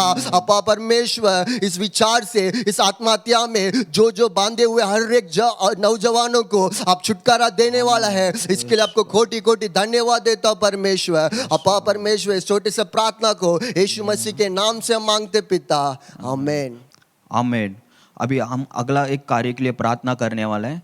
चर्चेस के लिए प्रार्थना करें, कलीसिया के लिए हम प्रार्थना करने वाले हैं। इंडिया में 5 लाख के अधिक कलीसिया हैं। उस कलीसिया में परमेश्वर की जो एकता है वो आने के लिए हम प्रार्थना करने वाले हैं। जो कलीसिया के पास्टर्स है उनके बीच में एक एकता आने के लिए हम प्रार्थना करने वाले हैं। बिलीवर्स के बीच में, उनके बिलीवर्स के बीच में एक एकता आने के लिए हम प्रार्थना करने वाले। चर्चेस में एक बड़ी बेदारी आने के लिए हम प्रार्थना करने वाले हैं। हर एक कलीसिया में एक बदलावट आने के लिए हम प्रार्थना करने वाले हैं। और कलीसिया में जो कलीसिया को तोड़ रहा है, कलीसिया के विरोध जो काम हो रहा है, वो सब सारे चीज़ों रुकने के लिए हम प्रार्थना करने वाले हैं। जो कलीसिया के विरोध काम कर रहे हैं उनको परमेश्वर छूने के लिए हम प्रार्थना करने वाले हैं। आइए हम मिलकर प्रार्थना करेंगे। कलीसिया की बेदारी के विरोध जो शैतान की क्रिया है उसको हम नाश कर हम इस समय प्रार्थना करने वाले हैं। आइए हम प्रार्थना करेंगे। परमेश्वर इस समय परमेश्वर हमारे कलीसिया के लिए आपके हाथ में आते हैं परमेश्वर। हर एक कलीसिया को आपके हाथ में देते हैं परमेश्वर। इंडिया में जितना कलीसिया है परमेश्वर, हर एक कलीसिया को आपके हाथ में देते परमेश्वर। एक बड़ी एकता आने के लिए हम प्रार्थना करते परमेश्वर। पास्टर्स के बीच में एक एकता आने के लिए हम प्रार्थना करते परमेश्वर। बिलीवर्स के बीच में एक एकता आने के लिए हम प्रार्थना करते परमेश्वर। एक बड़ी बेदारी आने के लिए हम प्रार्थना करते परमेश्वर। हमारे कलीसिया में एक बदलावट आने के लिए हम प्रार्थना करते परमेश्वर। यीशु मसीह के नाम से हम प्रार्थना करते परमेश्वर। बेदारी के विरुद्ध जो क्रिया है वो क्रिया नाश होने के लिए हम प्रार्थना करते परमेश्वर। यीशु मसीह के नाम से, यीशु मसीह के नाम से हम प्रार्थना करते परमेश्वर। लगातार ऐसे आप प्रार्थना करते रहे। हमारे बीच में एक सिस्टर है, उनके साथ मिलकर आप प्रार्थना कीजिए। Yeshu lord, Yeshu thank you lord. धन्यवाद करते हैं यीशु मसीह। सुंदर समय में यीशु मसीह हम कलीसिया के लिए हम लोग प्रार्थना करते हैं यीशु मसीह 5 लाख कलीसिया हमारे देश में, हर एक कलीसिया के लिए हम लोग प्रार्थना करते हैं। हर एक विश्वासी के बीच में यीशु मसीह एकता आने के लिए हम लोग प्रार्थना करते हैं। हर एक पासवान के बीच में एकता आने के लिए हम लोग प्रार्थना करते हैं यीशु मसीह। इस बेदारी में हर एक कलीसिया एक जन उठ के यीशु मसीह आपके बेदारी में उठने के लिए यीशु के नाम से हम लोग प्रार्थना करते हैं। हम हर एक युवाओं के लिए प्रार्थना करते हैं यीशु मसीह आपका बेदारी में यीशु मसीह हर एक जन उठ के आपका सुसमाचार बताने के लिए यीशु के नाम से हम लोग प्रार्थना करते हैं। यीशु मसीह हम प्रार्थना करते हैं हर एक का बीच में आपका अभिषेक उंडेलने के लिए यीशु मसीह के नाम से हम लोग प्रार्थना करते हैं। लॉर्ड यीशु मसीह जागृति में यीशु मसीह हर एक जन उठ के आपका सुसमाचार हर एक लोगों को बताने के लिए हम लोग प्रार्थना करते हैं। इसका पीछे क्रिया करने वाले सारी शैतान की अशुद्ध क्रिया को नाज़रेन यीशु के नाम से हम बांध के प्रार्थना करते हैं। यीशु मसीह के नाम से सारी इस जागृति के लिए रुकावट होने वाली सारी क्रिया को हम नाज़रेन यीशु के नाम से हम लोग प्रार्थना करते हैं। यीशु मसीह आप क्रिया कीजिए, ये सब करने वाले इसके लिए धन्यवाद करते हैं। यीशु मसीह के नाम से मांगते पिता, आमीन आमीन। परमेश्वर हमारा प्रार्थना सुना, इसके लिए हम धन्यवाद करते हैं परमेश्वर। कलीसिया में एक बड़ी बदलावट आप लाने वाला है, इसके लिए हम धन्यवाद करते हैं परमेश्वर। हर एक के बीच में एक एकता लाने वाला है, इसके लिए हम धन्यवाद करते हैं परमेश्वर। धन्यवाद धन्यवाद धन्यवाद। यीशु मसीह के नाम से मांगते पिता, आमीन आमीन। आखिर में हम एक कार्य के लिए प्रार्थना करने वाले हैं, दर्शन 2030, उसके लिए हम प्रार्थना करने वाला है। हमारा 8 करोड़ टारगेट है, उसके लिए हम प्रार्थना करने वाले हैं और 80 लाख को परमेश्वर के अंदर लाना है। 8 करोड़ लोगों को यीशु मसीह के बारे में बताना है। सो इसके लिए हम प्रार्थना करने वाले। जो इग्नाइटर से जो सेवकाई कर रहे हैं उनके बीच में परमेश्वर एक बड़ी बोझ लाना है करके हम प्रार्थना करने वाले। आत्मिक बोझ लाना है, प्रार्थना की बोझ लाना है करके हम प्रार्थना करने वाले। परमेश्वर इनको लेकर एक बड़ी अद्भुत काम करने के लिए हम प्रार्थना करने वाले। परमेश्वर की क्रिया जवानों के रूप क्रिया होना चाहिए करके हम प्रार्थना करने वाले। आइए मिलकर प्रार्थना करेंगे। Thank you Lord. परमेश्वर इस समय परमेश्वर हमारे दर्शन के लिए आपके हाथ में आते हैं परमेश्वर। यस सो लॉर्ड फादर, हमारे परमेश्वर जवानों का बोझ दीजिए परमेश्वर। यस ओ फादर, अब बोझ दीजिए परमेश्वर, आत्मिक बोझ दीजिए परमेश्वर, ओ प्रार्थना की बोझ दीजिए परमेश्वर। हम सच्चे दिल से परमेश्वर वो सेवकाई करने के लिए हम प्रार्थना करते हैं परमेश्वर। जो कोई परमेश्वर इस दर्शन में जुड़े हैं परमेश्वर, सच्चे दिल से क्रिया करने के लिए परमेश्वर, सच्चे दिल से सेवकाई करने के लिए हम प्रार्थना करते हैं परमेश्वर। आपके हाथ में हम देखकर प्रार्थना करते हैं परमेश्वर। यीशु मसीह के नाम से हम प्रार्थना करते हैं परमेश्वर। यीशु मसीह के नाम से हम प्रार्थना करते हैं परमेश्वर। ओ यस होली फादर, आपकी क्रिया परमेश्वर हर एक जवान को रूप से परमेश्वर प्रकट होने के लिए हम प्रार्थना करते हैं परमेश्वर। प्रार्थना करते हैं परमेश्वर, सारे रुकावट की क्रिया नाश होने के लिए हम प्रार्थना करते हैं परमेश्वर। इस समय हम सभी लोग मिलकर हम प्रार्थना करेंगे। हमारे बीच में एक ब्रदर है, उनके साथ मिलकर आप प्रार्थना करेंगे, प्रार्थना करेंगे। Thank you Lord, thank you Lord, thank you lord. धन्यवाद यीशु मसीह, आपको धन्यवाद करते पिता, धन्यवाद करते पिता। यीशु मसीह इस आपा प्रे पॉइंट को आपके हाथों में सौंपते पिता। यीशु मसीह हमारे भारत देश में यीशु मसीह आपा रहने वाले हर एक लोगों को आप चुनने के लिए हम प्रार्थना करते पिता। वो अंतिम दिन की बेदारी को हमारे पूरे भारत देश में आप दीजिए पिता, दीजिए पिता। यीशु मसीह हर एक लोगों को परमेश्वर पिता आप छू लीजिए पिता। यीशु मसीह आपके पवित्र आत्मा को हर एक के ऊपर ढूंढालने के लिए हम प्रार्थना करते पिता। Yes lord, yes lord. Yeshu Masih आपा रहने वाले हर एक भाइयों को, हर एक युवाओं को आपके हाथों में सौंपते पिता। आपा एक बेदारी उन्होंने हर एक यीशु मसीह हृदय में आने के लिए हम प्रार्थना करते पिता। यीशु मसीह आपके पवित्र आत्मा को हर एक के ऊपर यीशु मसीह उंडेल दीजिए पिता। यीशु मसीह आपके वचन जैसे कहता है आप अंतिम दिन में हर एक ऊपर आपके यीशु मसीह आप बेदारी के आग आप उंडेलने वाला यीशु मसीह है। वही परमेश्वर यीशु मसीह आप हर एक के ऊपर, हर एक के ऊपर आप वो बेदारी के आग को उंडेल दीजिए पिता। हर एक युवाओं के आप हृदय में आप जागृति के आग यीशु मसीह आप और आप तेजी से आने के लिए हम प्रार्थना करते पिता। हर एक को इस्तेमाल कीजिए, हर एक आप उनके आप आत्मिक जीवन में एक बड़ा बेदारी आने के लिए हम प्रार्थना करते पिता। Yes lord, yes lord. हर एक को छू लीजिए, हर एक को छू लीजिए यीशु मसीह। एक बड़ा उद्धार यीशु मसीह हमारे पूरे भारत देश में आने के लिए हम प्रार्थना करते पिता। लॉर्ड यीशु मसीह हर एक को छू लीजिए, हर एक को युवाओं को छू लीजिए। जो भी पाप में है यीशु मसीह वो पाप से उनको बदलावट दीजिए यीशु मसीह। उनके पूरे जीवन में एक बदलावट देने के लिए हम प्रार्थना करते पिता। उनके परिवार में आप एक बेदारी आने दीजिए पिता। हर एक आप व्यक्तिगत में उनके जीवन में आप एक बेदारी दीजिए। आप प्रार्थना का यीशु मसीह बोझ दीजिए यीशु मसीह।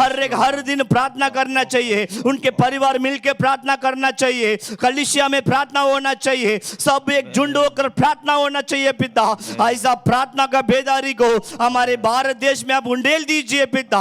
हर एक को छू लीजिए, हर एक को इस्तेमाल कीजिए। यस लॉर्ड यीशु मसीह आप 8 यीशु मसीह अपा यीशु मसीह थैंक यू लॉर्ड यीशु मसीह 8 करोड़ यीशु मसीह अपा लोगों को आपके बारे में अपा हम बताना चाहिए पिता हर एक को यीशु मसीह सुविचार बताने के लिए आप हमको सहायता करने के लिए हम प्रार्थना करते पिता आप ऐसे क्रिया करने वाले इसके लिए धन्यवाद करते हैं हर एक के ऊपर उस यीशु मसीह आप अंतिम दिन के बेदारी के आग को आप उंडेल रहे यीशु मसीह हर एक युवाओं का आप इस्तेमाल करने वाले हैं इसके लिए धन्यवाद करते हैं पिता ऐसा आप क्रिया करने वाले इसके लिए धन्यवाद करते हैं नजरे यीशु मसीह के नाम से हम प्रार्थना करते हैं पिता आमीन आमीन आमीन परमेश्वर हमारा प्रार्थना सुना इसके लिए हम धन्यवाद करते हैं धन्यवाद परमेश्वर हमारा प्रार्थना सुनकर परमेश्वर आप हमें बल देने वाला है हमको अभिषेक करने वाला है बोझ देने वाला है इसके लिए हम धन्यवाद करते हैं परमेश्वर यीशु मसीह के नाम से मांगते पिता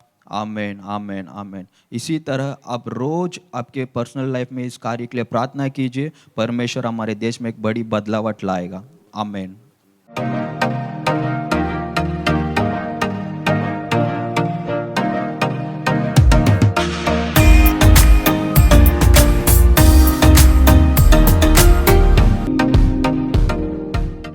जय मसीह की जवानों विश्वास करता हूँ और एक बाग में अपने परमेश्वर की उपस्थिति को पूर्ण रीति से महसूस किए रहेंगे। तो इस समय भी हम एक कीमती समय पर आए हैं जहाँ पर हम परमेश्वर के वचन को पूर्ण रीति से ध्यान देकर सुनने वाले हैं क्योंकि परमेश्वर का वचन हमें क्या करता है सुधारता है बदलता है। तो हम आनंद के साथ परमेश्वर की उपस्थिति में एक मन होकर परमेश्वर के वचन को सुनेंगे। अभी भी हमारे बीच में परमेश्वर के दास परमेश्वर के वचन को लेकर आ रहे हैं। तो अभी हम बाइबल डायरी सब लेकर तैयारी के साथ बैठेंगे और हमारे ध्यान को किधर भी भटकाएंगे नहीं, पूर्ण ध्यान से हम वचन को सुनेंगे। Over to message session.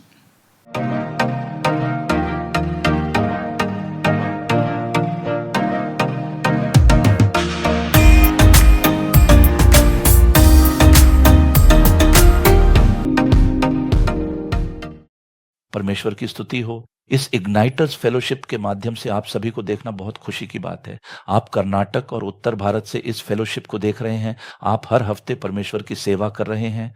खासकर कर्नाटक में आप हर हफ्ते प्रेज राइड्स पर जा रहे हैं, कई युवाओं से मिल रहे हैं, ट्रैक्ट्स दे रहे हैं, सुसमाचार सुना रहे हैं और कॉन्फ्रेंस कॉल में प्रार्थना कर रहे हैं। आप कर्नाटक और महाराष्ट्र में कई सेवकाई कर रहे हो। खासकर महाराष्ट्र और मध्य प्रदेश में मैंने आपकी रिपोर्ट देखी कि आपने घंटों प्रार्थना की और सुसमाचार सुनाया। मैं इसके लिए परमेश्वर का धन्यवाद करता हूँ। इन 5 वर्षों में 2021 से 25 तक इन 2 महीनों में 2026 में परमेश्वर के महान अनुग्रह से परमेश्वर ने 1,97,41,84 लोगों को सुसमाचार सुनाने का अनुग्रह दिया है। 1,97,00,000 आत्माएं। यह हमारी अपनी शक्ति से संभव नहीं है, लेकिन परमेश्वर के अनुग्रह से हमने तमिलनाडु, आंध्र प्रदेश, केरल, कर्नाटक, तेलंगाना, महाराष्ट्र, मध्य प्रदेश, शालोम मिनिस्ट्री, गुजरात में सेवा की। अब तक हमने 28,97,640 घंटों तक प्रार्थना की है। परमेश्वर ने हमें इतने घंटों की प्रार्थना करने का अनुग्रह दिया है। मैं इसके लिए परमेश्वर का धन्यवाद करता हूं। तो आपको इग्नाइटर्स के रूप में अपने क्षेत्र में उठते और सेवकाई करते देखना परमेश्वर को आनंद देता है। मेरा बेटा मेरे लिए कर्नाटक में सेवा कर रहा है। वह कर्नाटक के सभी जिलों में सेवा कर रहा है। मेरा बेटा मध्य प्रदेश, महाराष्ट्र और मुंबई में सेवा कर रहा है। यह सब देखकर प्रभु का हृदय आनंदित होता है, लेकिन परमेश्वर चाहता है कि हम इसे और भी तीव्रता से करें। 2030 तक हमें 50 करोड़ आत्माओं को सुसमाचार सुनाना है। युवाओं के रूप में हमारी जिम्मेदारी 10 करोड़ लोगों को सुसमाचार सुनाना और मसीह के लिए 1 करोड़ आत्माएं जीतना है। हम इस महान लक्ष्य के साथ आगे बढ़ रहे हैं। अब हम जहां भी देखते हैं, एक तरफ युद्ध है, एक महामारी अभी खत्म हुई है। अब हम युद्ध के बारे में खबरें सुन रहे हैं। हर जगह कमी और समस्याएं हैं। श्रीलंका में अकाल है, पेट्रोल और डीजल की कीमतें बहुत अधिक हैं, इसीलिए वे पीड़ा में हैं। पाकिस्तान में अकाल है, बांग्लादेश में अकाल है, बहुत सी चीजें चल रही हैं। परमेश्वर ने भविष्यवाणी की है, अकाल पड़ने वाला है। सावधान रहें और प्रार्थना करें। यदि आप प्रार्थना करेंगे तो वे चीजें रुक जाएंगी। परमेश्वर ने यह कहा है। इग्नाइटर्स के रूप में आपको भविष्यवाणियों को जानना चाहिए, उन्हें ध्यान में रखना चाहिए और प्रार्थना करनी चाहिए। जब आप प्रार्थना करेंगे तो परमेश्वर आने वाले बड़े खतरों को खत्म कर देगा, वह उन्हें रोक देगा। आमीन। आज मैं आपके साथ एक वचन साझा करने और प्रार्थना करने जा रहा हूं। रोमियो 12 अध्याय 11 वचन कहता है, प्रयत्न करने में आलसी न हो, आत्मिक उन्माद में भरो रहो, प्रभु की सेवा करते रहो, प्रयत्न करने में आलसी न हो। परमेश्वर हमसे कह रहा है, आप जो इग्नाइटर्स हैं, आप जो परमेश्वर की संतान हैं, आप जिन्होंने परमेश्वर के लिए बड़े काम करने का निर्णय लिया है, आपको कैसा होना चाहिए? प्रयत्न करने में आलसी न हो। हमें प्रयत्न करने में कभी आलसी क्यों नहीं आने देनी चाहिए? क्योंकि हमारा एक शत्रु है। पहला पत्रस अध्याय 5 वचन 8 कहता है, तुम्हारा विरोधी शैतान गर्जने वाले सिंह की नाई इस खोज में रहता है कि किसको फाड़ खाए। एक शत्रु हम पर कैसे हमला करेगा? अब हम अमेरिका, इजराइल और ईरान के बीच युद्ध देख रहे हैं। हमें नहीं पता कि मिसाइलें कब और कहां गिरेंगी, हमें नहीं पता कि ड्रोन कब और कहां गिरेंगे। इजराइल यह जानकर सावधान है कि उनका एक शत्रु है। ईरान भी सावधान है क्योंकि वे जानते हैं कि इजराइल उन पर हमला करेगा। जब चीजें ऐसी हों, हमारे आत्मिक जीवन में हमें हराने के लिए, हमें थकाने के लिए एक शत्रु है। उसका मुख्य लक्ष्य हमें कमजोर करना है। विशेष रूप से आप जो युवा हैं, आप परमेश्वर के लिए कुछ करने की इच्छा रखते हैं, आप उसके लिए उठने की इच्छा रखते हैं, क्योंकि उसने आपको बचाया है, अभिषेक किया है और अनुग्रह दिया है। एक मन्नत मानकर आप परमेश्वर के लिए एक समर्पित जीवन जी रहे हैं। शत्रु आपके विरुद्ध खड़ा होता है। यही पतरस कहता है कि हमें सावधान रहना होगा, क्योंकि हमारा एक विरोधी है। वह जानता है कि आपके पास कब आना है। जब आप प्रतिदिन प्रार्थना करते हैं, पवित्र आत्मा के अभिषेक से भरे रहते हैं और उत्सुकता से परमेश्वर की सेवा करते हैं, तो वह आपके पास नहीं आता, क्योंकि वह जानता है कि आप आत्मा में उत्साही हैं। इसीलिए वह आपके पास आने की हिम्मत नहीं करता। वह उस गली में भी नहीं आता जहां आप रहते हैं। लेकिन वह क्या करेगा? वह उस क्षण का इंतजार करता रहेगा जब आप कमजोर हो जाएंगे, जब आप अपने आत्मिक जीवन में थक जाएंगे और जब आप अपना उत्साह खो देंगे। वह तब तक प्रतीक्षा करता रहेगा जब तक आप कमजोर न हो जाएं। जिस दिन आप अपनी आत्मा में थकान महसूस करेंगे और कहेंगे, बाद में प्रार्थना करेंगे, बाद में बाइबल पढ़ेंगे, मैं पहले से ही थका हुआ हूं, बाद में करेंगे, वही दिन है जब वह आपके पास आएगा। वह हम पर नजर रखेगा, हर मिनट, हर घंटे, हर दिन, हर हफ्ते, हर महीने, हर साल। वह 1 दशक तक भी इंतजार करता रहेगा, हमें थकाने और हमें गिराने के लिए। वह इसी तरह इंतजार करता रहेगा। यदि आप आत्मा में उत्साही नहीं हैं, तो हमारे गिरने की संभावना है। इसीलिए पौलुस रोमियो को लिखे अपने पत्र में कहता है, प्रयत्न करने में आलसी न हो। यदि आप लापरवाह हैं, तो यह आपके लिए बहुत कठिन होगा। हर मिनट सावधान रहें, क्योंकि आपका एक विरोधी है। अपने जीवन में कौन लापरवाह थे? उसके कारण उन्हें अपने जीवन में किस प्रभाव का सामना करना पड़ा? क्या दर्दनाक बात हुई जब वे सावधान नहीं थे, और जब वे लापरवाह थे तो वे कैसे भटक गए? उनके जीवन में क्या खतरा आया? उनमें किस चीज की कमी थी? हम उसे देखने जा रहे हैं। सबसे पहले हम 2 शमूएल 11 में एक व्यक्ति के बारे में देखने जा रहे हैं। 2 शमूएल 11, जैसे ही मैंने कहा, आप में से कई लोगों को जवाब मिल गया। वह व्यक्ति कौन है? हाँ, दाऊद। दाऊद तो परमेश्वर के प्रिय थे, है ना? क्या वह परमेश्वर के मन के अनुसार नहीं थे? वह सचमुच परमेश्वर के मन के अनुसार व्यक्ति थे। वह एक आराधक था, वह एक विशालकाय को मारने वाला था, वह एक पराक्रमी योद्धा था। दाऊद को परमेश्वर से अलग नहीं किया जा सकता। दाऊद एक ऐसा युवक था जो परमेश्वर से इतना प्रेम करता था। हम सब ऐसा ही सोचते हैं। हाँ, दाऊद परमेश्वर के मन के अनुसार चलने वाला व्यक्ति था। दाऊद सब कुछ परमेश्वर से पूछकर ही करता था। वह परमेश्वर से पूछे बिना कुछ नहीं करता था। दाऊद एक ऐसा व्यक्ति था जो कुछ भी करने से पहले यह देखता था कि क्या वह परमेश्वर को प्रसन्न करता है। एक बार शाऊल ने उसका पीछा किया। वह अपनी जान बचाने के लिए गुफा में भाग गया। वह पहाड़ की ओर भागा। वह घर पर नहीं रह सका। वह भागता रहा। ऐसी दर्दनाक स्थिति में उसने एक जगह शाऊल को देखा। वह सो रहा था। उस समय अभिषय ने उससे पूछा, दाऊद, शाऊल सो रहा है। मेरे पास एक भाला है। मैं एक ही वार में शाऊल को मार सकता हूं। फिर तुम राजा बन जाओगे। तुम्हें भागने या छिपने की जरूरत नहीं है। यह दर्दनाक जीवन क्यों? सब कुछ 1 मिनट में बदल जाएगा। जब अबीशै ने यह बात कही, अगर हम दाऊद की जगह होते तो हम सोचते, हमारा दुश्मन जो हमारा पीछा कर रहा है वह हमारे सामने है। अगर हम उसे मार दें तो हमारी सारी समस्याएं हल हो जाएंगी। सब कुछ आसान हो जाएगा। हम राजा बन जाएंगे। अगर हमें मौका मिले तो हम हाँ कह देंगे, क्योंकि समस्याओं का समाधान होना चाहिए, है ना? हमें समस्याओं के समाधान की जरूरत है। लेकिन दाऊद ने कहा, नहीं, उसे मत छुओ, वह परमेश्वर द्वारा अभिषिक्त है। उसे मत छुओ, उसे मत छुओ, वह परमेश्वर द्वारा अभिषिक्त है। यदि आप किसी ऐसे व्यक्ति को छूते हैं जो परमेश्वर द्वारा अभिषिक्त है, तो इससे उन्हें दुख होगा। भले ही वह आपका दुश्मन हो, भले ही वह आपको चोट पहुंचाने वाला व्यक्ति हो, वह कौन है? वह परमेश्वर द्वारा अभिषिक्त है। यदि तुम उसे चोट पहुंचाओगे तो किसे चोट पहुंचेगी? मेरे परमेश्वर को चोट पहुंचेगी। इसलिए उसे मत छुओ। दाऊद एक ऐसा व्यक्ति है जो परमेश्वर के हृदय के बारे में सोचता है। वह परमेश्वर से बहुत प्रेम करता है। जब वह एक चरवाहा था, तब से लेकर महल में जाने तक दाऊद के हृदय में सब कुछ परमेश्वर परमेश्वर परमेश्वर ही था। वह हमेशा उन्हें खुश करने और उनकी महिमा करने के बारे में सोचता रहता था। हर चीज में, युद्ध में जाने से पहले भी वह परमेश्वर से पूछता था, परमेश्वर, क्या मैं युद्ध में जा सकता हूँ? क्या मैं सिकलग के विरुद्ध जा सकता हूँ? क्या मैं उसे छुड़ा सकता हूँ? क्या मैं जीतूंगा? परमेश्वर कहेगा, जाओ, तुम उसे छुड़ा लोगे, जाओ, तुम जीतोगे। एक बार उसने सब कुछ खो दिया था। उस स्थिति में भी उसने पूछा, परमेश्वर, क्या मैं जा सकता हूं? अमालेकियों ने मेरी पत्नी और बच्चों को ले लिया है, क्या मैं जाकर उनका पीछा कर सकता हूं? दाऊद ने हर चीज के लिए परमेश्वर की सलाह मांगी। एक दिन बाइबल कहती है 2 शमूएल अध्याय 11 में, फिर जिस समय राजा लोग युद्ध करने को निकला करते हैं, हर साल युद्ध के दौरान दाऊद अपने सेनापतियों, सैनिकों और योआब को भेजता था। हर बार वह किसी न किसी को भेजता था, लेकिन इस बार लिखा है कि युद्ध में जाने की बारी राजाओं की थी।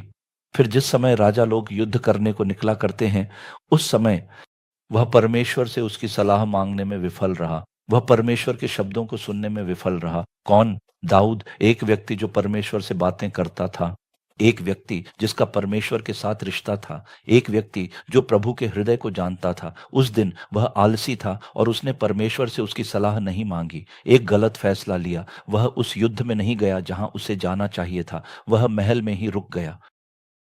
तब तक वह सब कुछ परमेश्वर की योजना, परमेश्वर की इच्छा और परमेश्वर की मर्जी के अनुसार कर रहा था। लेकिन उस दिन आलसी होने के कारण उसने परमेश्वर से नहीं पूछा।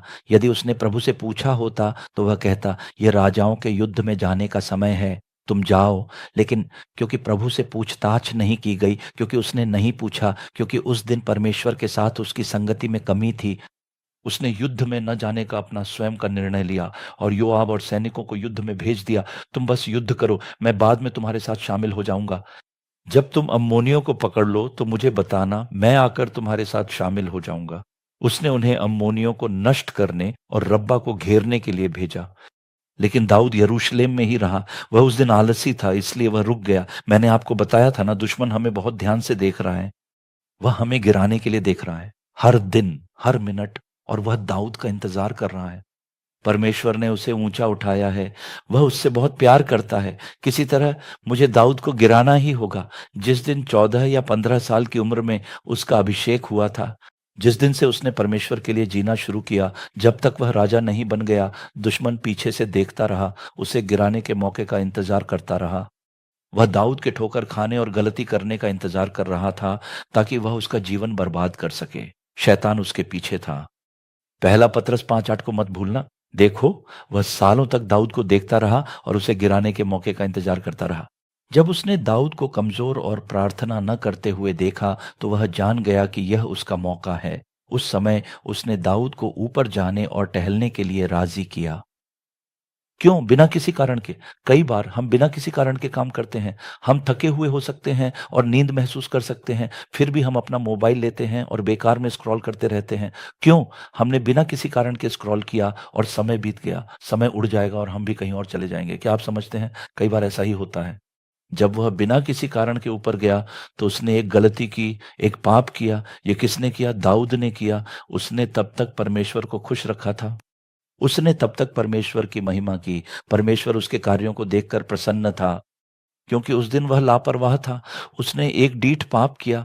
वह वहीं नहीं रुका, वह हत्या करने की हद तक भी चला गया। कौन? दाऊद। दाऊद ने न केवल पाप किया, बल्कि उसने बतशेबा के पति, एक वफादार सेवक की हत्या भी करवा दी। वह युद्ध से लौटा, वहां जो कुछ हुआ था उसका संदेश लेकर आया। दाऊद ने ऊरिय्याह को घर भेज दिया। वह किसी तरह अपने पाप को छिपाने की सोच रहा था, लेकिन उसकी योजना विफल रही। अंततः उसने ऊरिय्याह की हत्या कर दी। उसने उसकी हत्या कर दी। एक तरफ उसने एक अवैध काम किया, उसने एक अशुभ काम किया। दूसरी ओर उसने एक हत्या की। उसने बहुत सी चीजें की। कैसे? अपनी लापरवाही के कारण। पाप एक पैकेज के साथ आता है। पहले उसने व्यभिचार किया, लेकिन वह वहीं नहीं रुका। उस व्यभिचार ने उसे हत्या करने के लिए प्रेरित किया, एक योजनाबद्ध हत्या। किसकी हत्या की? वह एक सच्चे वफादार सेवक की हत्या करने की हद तक चला गया। देखो शैतान कैसे धकेलता है। जब आप थोड़े सुस्त होते हैं, जब आप थोड़े लापरवाह होते हैं, जब आप में उत्साह की कमी होती है, तो जो काम हम करते हैं वह हमारे पतन का कारण बनेगा। परमेश्वर का न्याय उस पर आ पड़ा, एक लापरवाही। आज हम कैसे हैं? आज हमारे जीवन में परमेश्वर कहता है, बेटा आज प्रार्थना करो। बेटी तुम आज एक अच्छी सेवा कर रही हो, लेकिन प्रार्थना करो। तुम एक अच्छी सेवा कर रहे हो, आज बाइबल पर मनन करो। तुम अच्छी प्रार्थना कर रहे हो, लेकिन आत्मा की परिपूर्णता में प्रार्थना करो। परमेश्वर बोलता है ना? नहीं यीशु, मैं व्यस्त हूँ, मैं काम में व्यस्त हूँ, व्यापार में व्यस्त हूँ, यहाँ तक कि सेवा में भी व्यस्त हूँ। क्या हम परमेश्वर के साथ हैं या हम परमेश्वर के आगे दौड़ रहे हैं? अक्सर हमें लगता है कि हम परमेश्वर के आगे जा रहे हैं। नहीं, हमें परमेश्वर के साथ चलना चाहिए, हमें परमेश्वर के साथ होना चाहिए। हम परमेश्वर के लिए बहुत कुछ करते हैं। क्या हम इसे परमेश्वर के साथ कर रहे हैं? वह महत्वपूर्ण है। भले ही हम थोड़े लापरवाह हों, हमारे लिए गलती करने की संभावना रहती है। यहाँ दाऊद को एक बड़े पतन का सामना करना पड़ा। थोड़ी सी लापरवाही के कारण दाऊद एक बड़े पाप में गिर गया। आज आपके जीवन में परमेश्वर कहता है, लापरवाह मत बनो। यदि हम परमेश्वर की उपस्थिति से बाहर आते हैं तो हमारे लिए गलती करने की संभावना रहती है। आप एक इग्नाइटर हो सकते हैं, आप परमेश्वर की संतान हो सकते हैं, आप उद्धार पाए हुए हो सकते हैं, आप अभिषेक किए हुए युवा हो सकते हैं, आप सेवा करने वाले युवा हो सकते हैं। लेकिन यदि हम परमेश्वर के साथ नहीं हैं तो हमारे लिए गलती करने की संभावना रहती है। बाइबल में एक और दृष्टांत है, आइए देखें कि उनकी लापरवाही के कारण उनके साथ क्या हुआ। बाइबल में मत्ती अध्याय 25 वचन 1 से 13 तक देखें तो वहाँ 5 समझदार और 5 मूर्ख कुंवारियों का दृष्टांत बताया गया है। 5 समझदार कुंवारियाँ जब दूल्हे से मिलने गईं तो वे अपने साथ मशालें और अतिरिक्त तेल ले गईं, लेकिन 5 मूर्ख कुंवारियाँ केवल मशालें लेकर चली गईं, यह सोचे बिना कि उन्हें अतिरिक्त तेल की आवश्यकता होगी। उस समय दूल्हे के आने में देर हो गई। जब देर हो गई उनकी मशालों का तेल खत्म होने लगा। वे सोचने लगीं, ये कम हो रहा है, ओह दूल्हा आ गया, अब क्या करें। तब उन्होंने दूसरी 5 समझदार कुंवारियों से पूछा, क्या तुम हमें थोड़ा तेल दोगी? लेकिन समझदार कुंवारियों ने कहा, माफ़ करना, यह हमारे लिए भी काफ़ी नहीं है, तो हम तुम्हारे साथ कैसे बांट सकते हैं। मूर्ख कुंवारी लड़कियां थोड़ी लापरवाह रहेंगी। उनकी थोड़ी लापरवाही और तैयार न होने के कारण उनके साथ क्या हुआ, क्या आप जानते हैं? जब वे तेल खरीदने गईं तो दूल्हा आ गया और समझदार कुंवारी लड़कियां दूल्हे के साथ अंदर चली गईं। यहूदी संस्कृति के अनुसार जब दूल्हा आता है तो महिलाएं मशालें लेकर उसे लेने जाती हैं, यही उनकी परंपरा है। उसी तरह वचन कहती है, यहाँ पहली वचन को देखें, स्वर्ग के राज्य की तुलना इन कुंवारी लड़कियों से की गई है। स्वर्ग का राज्य क्या है? जब दूल्हा आता है तो क्या आप इन समझदार कुंवारी लड़कियों की तरह तैयार हैं? इस अंश में यही कहा गया है, मैं इसे आपके लिए पढ़ता हूँ। तब स्वर्ग का राज्य उन 10 कुंवारियों के समान होगा जो अपनी मशालें लेकर दूल्हे से भेंट करने को निकलीं। स्वर्ग की तुलना इन 10 कुंवारी लड़कियों से की गई है। हमें स्वर्ग जाना है, क्या हम दूल्हे से मिलने के लिए इन समझदार कुंवारी लड़कियों की तरह तैयार हैं? इस अंश में इसी की तुलना की गई है। ये 10 कुंवारी लड़कियां एक इच्छा के साथ शादी में आई थीं। मुझे दूल्हे का स्वागत करना चाहिए। दूल्हे के साथ शादी में हिस्सा लेने की इच्छा के साथ वे कुंवारी लड़कियां आईं। वे तैयारी के साथ आई थीं, क्योंकि वे थोड़ी लापरवाह थीं, इसलिए बहुत बड़ा नुकसान हुआ। आज हम में से बहुत से लोग परमेश्वर के लिए सेवा क्यों करते हैं? हम ईसाई क्यों हैं? हम यीशु की संतान क्यों हैं? हमें स्वर्ग के राज्य में जाना है और कुछ नहीं है। परमेश्वर आने वाला है। आप समाचारों में युद्धों के बारे में सुनेंगे, महामारियां होंगी, भूकंप आएंगे। इसका क्या मतलब है? इसका मतलब है कि वह दरवाजे पर आ गया है। हाँ, आज हम बहुत सी बातें सुनते हैं। ये सभी बातें इस बात के संकेत हैं कि वह बहुत जल्द आ रहा है। वह बहुत जल्द आ रहा है, बहुत जल्द। परमेश्वर बहुत जल्द आने वाला है।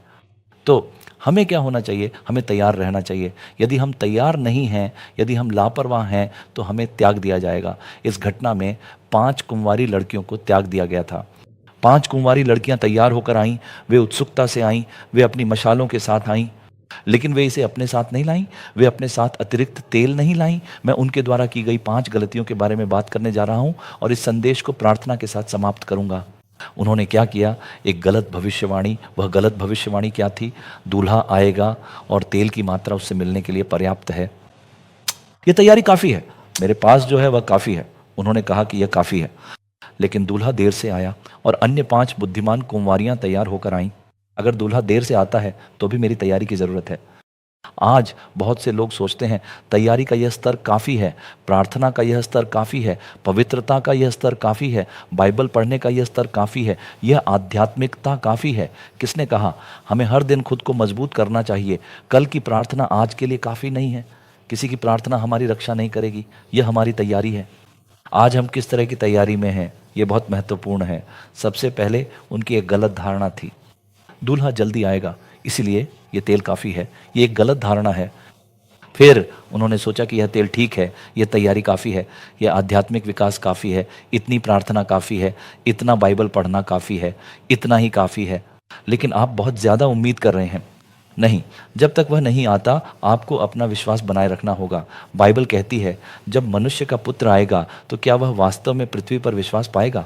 बहुत से लोग अपना विश्वास छोड़ रहे हैं। वे सोचते हैं क्यों यीशु मेरे जीवन में आना चाहिए? मुझे सब पता है, मेरे पास बुद्धि है इसलिए मैं पढ़ाई में अच्छा हूँ, मेरे पास प्रतिभा है इसलिए मैं नौकरी करता हूँ, तो फिर परमेश्वर की क्या ज़रूरत है? इसी सोच के कारण आज की पीढ़ी परमेश्वर को नकार रही है। हमारा विश्वास कम हो रहा है, इसलिए हमें अपने आध्यात्मिक जीवन में ईश्वर से मिलने के लिए तैयार रहना होगा। हमें ईश्वर से मिलने के लिए तैयार रहना होगा। संतुष्टि, दूसरी बात यह थी कि संतुष्टि आ गई। वह संतुष्टि क्या थी? उनके हाथों में 5 मशालें थे। मेरे पास भी है और हाँ, ये बिल्कुल ठीक है, इसमें कोई दिक्कत नहीं है, इतना होना काफ़ी है और मुझे इससे पूरी तरह संतुष्टि है। यह तेल मेरे लिए काफ़ी है। लेकिन उन 5 बुद्धिमान कुंवारियों के पास तेल की अतिरिक्त मात्रा है। अगर दूल्हे के आने में देरी हो जाए तो क्या किया जा सकता है? हम तेल खरीदने के लिए दुकान पर नहीं जा सकते, हम इसे चूक जाएंगे। इसी तरह वे तैयार थे, लेकिन ये मूर्ख कुंवारियां संतुष्ट थीं। काफ़ी है, इतनी तैयारी काफ़ी है, इतना ही काफ़ी है। वे संतुष्ट थे। तीसरा, वे दूसरों पर निर्भर हैं। जब उन्होंने खुद को बिना तेल के पाया तो उन्होंने बुद्धिमान महिलाओं से पूछना शुरू किया, क्या आप हमें थोड़ा तेल देंगी? हम अक्सर कहते हैं मेरी माँ मेरे लिए प्रार्थना कर रही है या मेरे पिता मेरे लिए प्रार्थना कर रहे हैं। आपके परिवार की प्रार्थनाएं आपके लिए कुछ नहीं कर सकती। आपको तैयार रहना होगा। यदि आप तैयार हैं तभी आप ईश्वर के आगमन में शामिल हो सकते हैं। अक्सर हम बहुत देर से कार्रवाई करते हैं। वे क्या कर रहे हैं? उनके पास तेल की कमी है। उन्होंने सुना कि दुल्हा आ गया है। उस समय वे तेल खरीदने गए थे। प्रचारक प्रचार कर रहे हैं कि परमेश्वर आ रहा है, परमेश्वर आएगा, सावधान रहें। वे हमें इस तरह चेतावनी दे रहे हैं। यदि हम अब अपनी मर्जी से जीते हैं और फिर प्रभु यीशु के आने के समय हम कहते हैं यीशु मुझे क्षमा करें, मुझे बचाएं, तो हम पीछे छूट जाएंगे। वे मूर्ख कुंवारियां कुछ तेल खरीदने गईं। हाँ, यह सही कार्रवाई थी, लेकिन दूल्हा आ गया है, वह दहलीज पर आ गया है। तब आप क्या करेंगे? कई बार हम गलत समय पर सही कदम उठाते हैं। बहुत देर हो चुकी थी। परमेश्वर के आने के बाद तैयार होने का क्या फ़ायदा? आपकी तैयारी आज होनी चाहिए। अंत में वे खुद का विश्लेषण करने में विफल रहे। वे आत्मविश्लेषण करने में विफल रहे। क्यों? उनके पास वैसी ही पोशाक है और हमने भी शादी के वही कपड़े पहने हैं। ठीक है, हमारे पास दिए हैं, उनके पास भी दिए हैं, सब कुछ ठीक था। बुद्धिमान कुंवारियां उस स्थान पर बैठी थीं जहां दूल्हा आने वाला था और मूर्ख कुंवारियां भी वहीं बैठी थीं। मूर्ख कुंवारियां बुद्धिमान कुंवारियों से अपनी तुलना करने लगीं। हमारी पोशाक अच्छी है, हमारे हाथों में दिए हैं, हम एक अच्छी जगह पर बैठे हैं, सब कुछ ठीक है। लेकिन वे आंतरिक रूप से तैयार थीं। उन 5 बुद्धिमान कुंवारियों के पास अतिरिक्त तेल था, लेकिन मूर्ख कुंवारियों के पास वह नहीं था। आंतरिक तैयारी। कई बार बाहर से देखने पर आध्यात्मिक रूप से सब ठीक लगता है। परमेश्वर दूसरों को देखता है, वह हृदय को देखता है। वह शमूएल से कहता है, शमूएल, क्या तुम जानते हो कि तुम क्या कर रहे हो? तुम बाहर देख रहे हो, लेकिन मैं हृदय को देख रहा हूँ। आपका हृदय कैसा है? वे क्या सोच रहे हैं? उन्हें विश्लेषण करना होगा। हमारी गलती क्या है? उन्होंने इस पर ध्यान नहीं दिया। इसके बजाय उन्होंने देखा कि उनके पास क्या है, मुझ में किस चीज़ की कमी है। क्या आज मुझ में विश्वास नहीं है? क्या आज मुझ में पवित्रता नहीं है? मेरे पास बुद्धि है, मेरे पास यह और वह है, लेकिन मेरे पास क्या नहीं है? उन्होंने इस पर ध्यान नहीं दिया क्योंकि वे स्वयं का विश्लेषण करने में विफल रहे। क्या आप जानते हैं क्या हुआ? उन्हें त्याग दिया गया। जब वे तेल खरीदने गईं और वापस लौटीं तो दूल्हा पहले ही अंदर जा चुका था और मूर्ख कुंवारियों ने दरवाज़ा खटखटाया, हे प्रभु, हमारे लिए खोलिए। उस समय उन्होंने एक आवाज़ सुनी, मैं तुम्हें नहीं जानता। मूर्ख कुंवारियों ने कहा, नहीं, हम वे दुल्हनें हैं जो दूल्हे का स्वागत करने आई हैं। देखो, हमारे पास मशालें हैं, हमने कपड़े पहने हैं, हमारे पास आभूषण हैं। लेकिन आवाज़ ने कहा, क्षमा करें, मैं तुम्हें नहीं जानता, तुम उस समय तैयार नहीं थे। प्रभु मध्य आकाश में प्रकट होने वाले हैं। हमारे चारों ओर की हर स्थिति उसी के अनुसार हो रही है। यदि हम उसके लिए तैयार रहें तो ही हम उनके आगमन में भाग ले सकते हैं और 1000 वर्षों तक उनके साथ राज कर सकते हैं।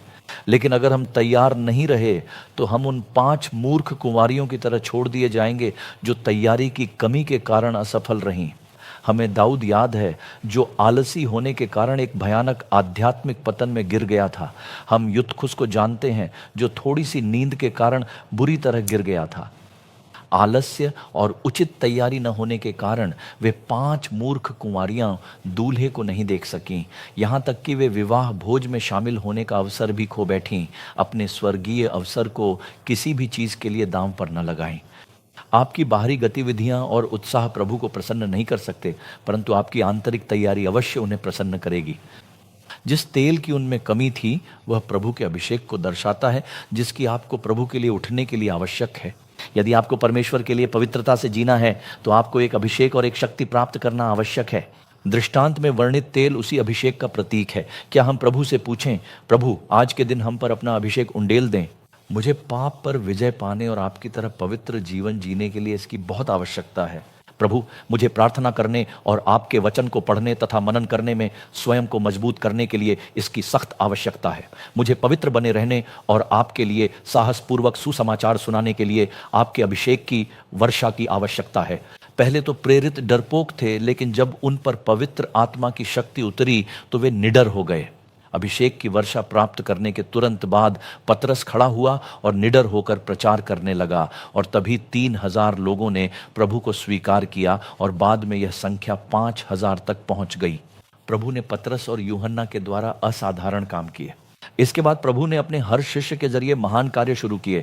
इसका कारण वही अभिषेक था। इसलिए शास्त्र कहता है, प्रयत्न करने में आलसी न हो, आत्मिक उन्माद में भरो रहो। अगर हम एक दिन भी पीछे रह जाएं तो दुश्मन हमारे पतन की ताक में रहता है। क्या हम प्रभु से कहें, प्रभु हमें शक्ति दें?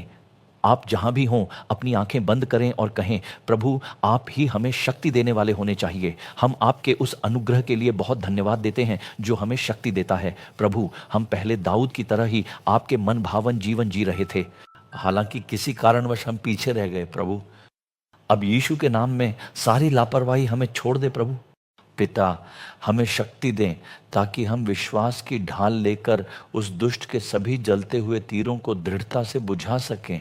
पिता हमें अपने शत्रु के विरुद्ध लड़ाई में तत्परता दिखाने के लिए बल प्रदान करें। प्रभु यूतुखुस की तरह हमारे अंदर भी वचन के लिए लालसा है, लेकिन असावधानी के कारण हम गलत जगहों पर पहुंच जाते हैं और बुरे काम कर बैठते हैं।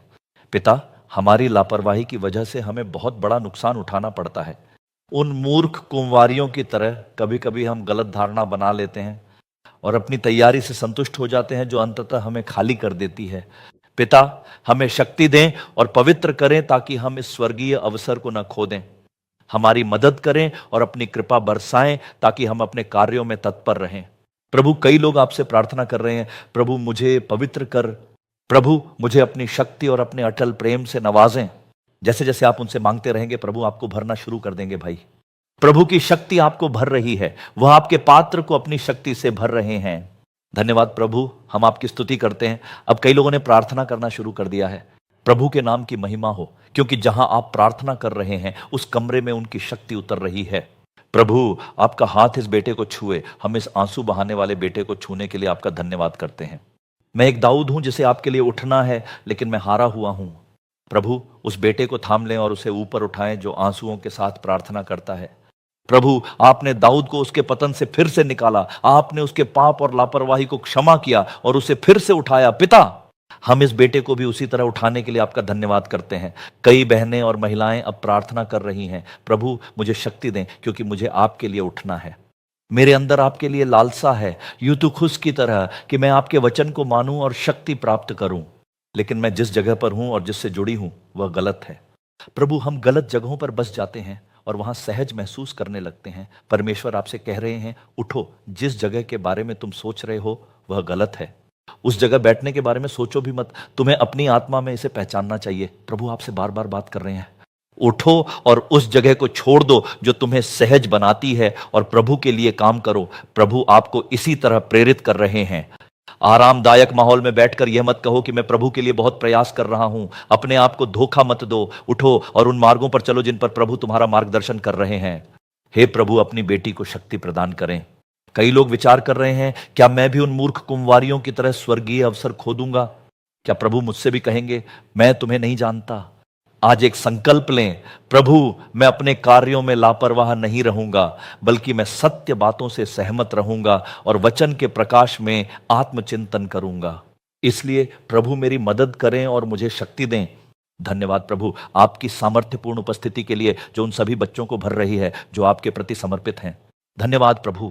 अन्य भाषाओं में प्रार्थना करें, पिता मुझे अपनी सामर्थ्य से भर दें, मुझे अपनी सामर्थ्य से भर दें जो पहले कभी नहीं मिली। जैसे आपने कहा था, जो अपने अपराध छिपा रखता है उसका कार्य सफल नहीं होता, परंतु जो उन्हें मान लेता और छोड़ भी देता है उस पर दया की जाएगी।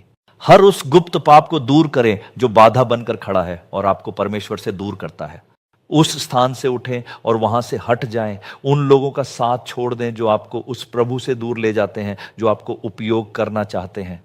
हे सोने वाले, जाग और मरे हुओं में से जी उठ, तो मसीह तुझे प्रकाश देगा। कई बार हम खुद को नश्वर कर्मों के बीच पाते हैं, लेकिन आप इग्नाइटर्स को परमेश्वर के लिए उठना चाहिए। यदि आप परमेश्वर के लिए सामर्थ्यपूर्ण कार्य करना चाहते हैं तो आपको अपनी वर्तमान स्थिति से उठना होगा। आपकी हर चाल और बात और आपका हर काम परमेश्वर को प्रसन्न करने वाला होना चाहिए। उनसे पूछें, प्रभु आपकी प्रसन्नता पाने में मेरी सहायता करें। प्रभु इस समय आपको शक्ति प्रदान करते हैं। प्रभु वैसा ही करें जैसा आपने कहा है। निर्बल हाथों को बल दो और डगमगाते घुटनों को स्थिर करो। आज के दिन वे अपनी आत्मा में उत्साही होने का संकल्प लेते हैं। प्रभु हम आपके अनुग्रह के लिए धन्यवाद करते हैं जो पवित्र जीवन जीने का संकल्प लेने वालों को शक्ति प्रदान करता है। धन्यवाद प्रभु, उन्हें शक्ति देने के लिए हम आपके अनुग्रहकारी प्रेम का धन्यवाद करते हैं। धन्यवाद प्रभु ने बहुत से लोगों को उनके दोषी विवेक से मुक्त किया है। अब उनके हृदय में पूर्ण शांति व्याप्त है। धन्यवाद प्रभु। फिर कभी पाप न करना। एक मनुष्य को चंगा करने के बाद प्रभु कहते हैं फिर कभी पाप न करना। छोटी मोटी गलतियां जो प्रभु को दुखी करती हैं अक्सर हमें फंसा लेती हैं, जिससे आप अपने दिलों में अंकित दोषी विवेक के साथ लगातार संघर्ष करते रह जाते हैं।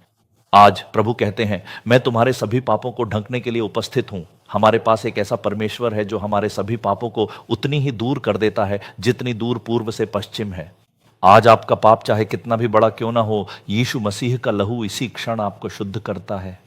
यीशु मसीह का लहू आपको शुद्ध करता है और आपको एक नया मनुष्य बना देता है।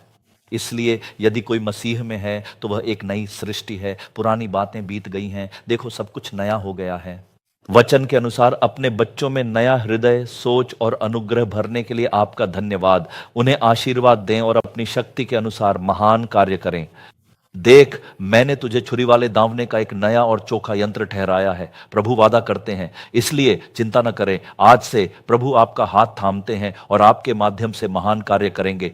प्रभु उन सभी बच्चों को शक्ति दें जिन्होंने आपके सामने ऐसा ही संकल्प लिया है। वे परिश्रम में पीछे न रहें बल्कि आत्मा में उत्साही रहें और प्रभु की सेवा करें। उनकी सहायता करने के लिए हम आपका बहुत धन्यवाद करते हैं। उन्हें आशीर्वाद दें। मैं आपका एक अयोग्य सेवक हूं, मैंने केवल वही किया है जो मेरा कर्तव्य था। हम हर स्तुति, सम्मान और महिमा केवल आपके नाम को अर्पित करते हैं। यीशु के नाम में हम प्रार्थना करते हैं, आमीन। परमेश्वर आपको आशीर्वाद दे। आज प्रभु ने इस कार्यक्रम देखने वाले आप सबको नया कर दिया है और आपको शक्ति प्रदान की है।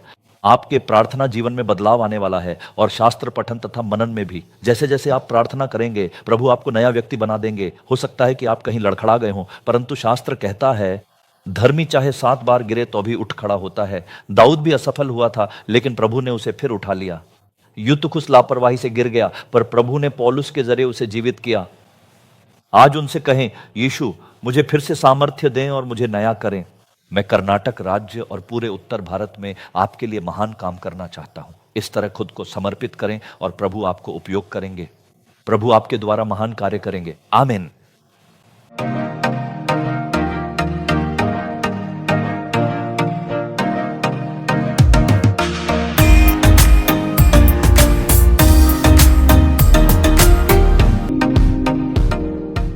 जवानों, हम विश्वास करते हैं कि आप इस सारे सभाओं के द्वारा बहुत आशीष प्राप्त किए हैं। तो अभी हम कुछ आपको सूचना बताने वाले हैं।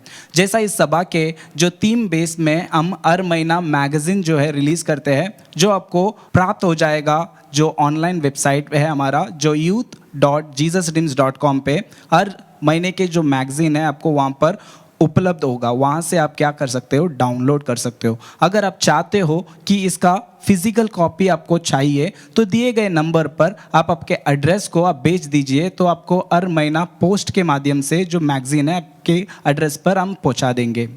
दूसरा सूचना है, एक झारखंड में रांची जगह पर अप्रैल 18, 19, 20 तारीख को एक महा उत्सव सभा होने वाला है जागृति के लिए। तो हम विश्वास करेंगे झारखंड के हर एक जवान आपके जो भी जानकारी व्यक्ति को इस सभा के बारे में आप बता दीजिए। अप्रैल में 18 और 19, 20 तारीख को होने वाला है, उसका सारा जानकारी आपको बताया गया है, आप वहाँ से आप देख सकते हैं।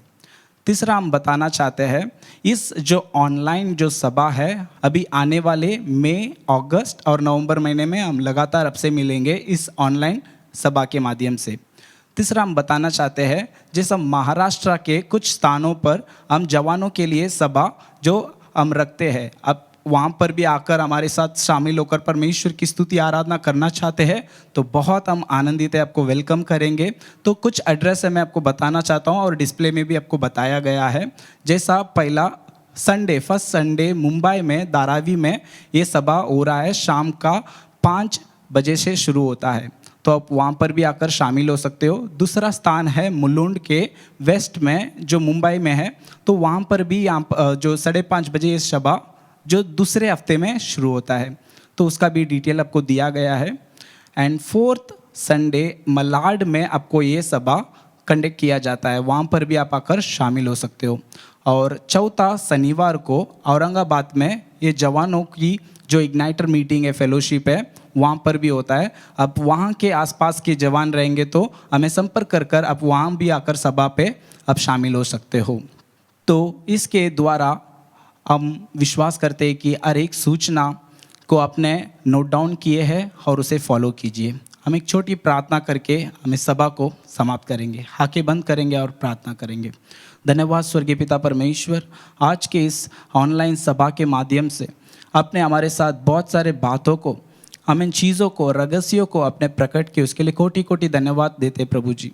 हर एक प्रभु जी हमें डाउट हमारे जीवन से अपने दूर किए, हर एक चीज़ों का उत्तर अपने हमें दिए, उसके लिए धन्यवाद देते परमेश्वर।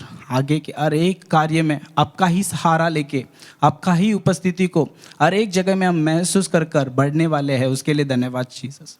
आज के दिन भी प्रभु जी आपने बड़े काम हमारे जीवन में शुरू कर दिया है, वो आपके आगमन तक अब बनाए रखने वाले, उसके लिए कोटि कोटि धन्यवाद देते प्रभु जी। हर एक जवानों को, हर एक भाई बहनों को अब सुरक्षित और संभालने वाले हो, हर एक क्षेत्र में उन्हें आगे बढ़ने के लिए आप मदद कर रहे हो, उसके लिए कोटि कोटि धन्यवाद देते हैं यीशु मसीह। इस छोटी प्रार्थना को यीशु मसीह के नाम से मांगते हैं, अच्छे पिता, आमीन। फिर से हम मई के महीने में आपसे मिलेंगे, तब तक यीशु मसीह का अनुग्रह आपके साथ बने रहेगा। God bless you all. Yeshu छुड़ाता है हिंदी YouTube चैनल को सब्सक्राइब करें। सब्सक्राइब बटन पर क्लिक करें और बेल आइकन को भी क्लिक करके हर दिन की नई कार्यक्रमों की जानकारी प्राप्त करें।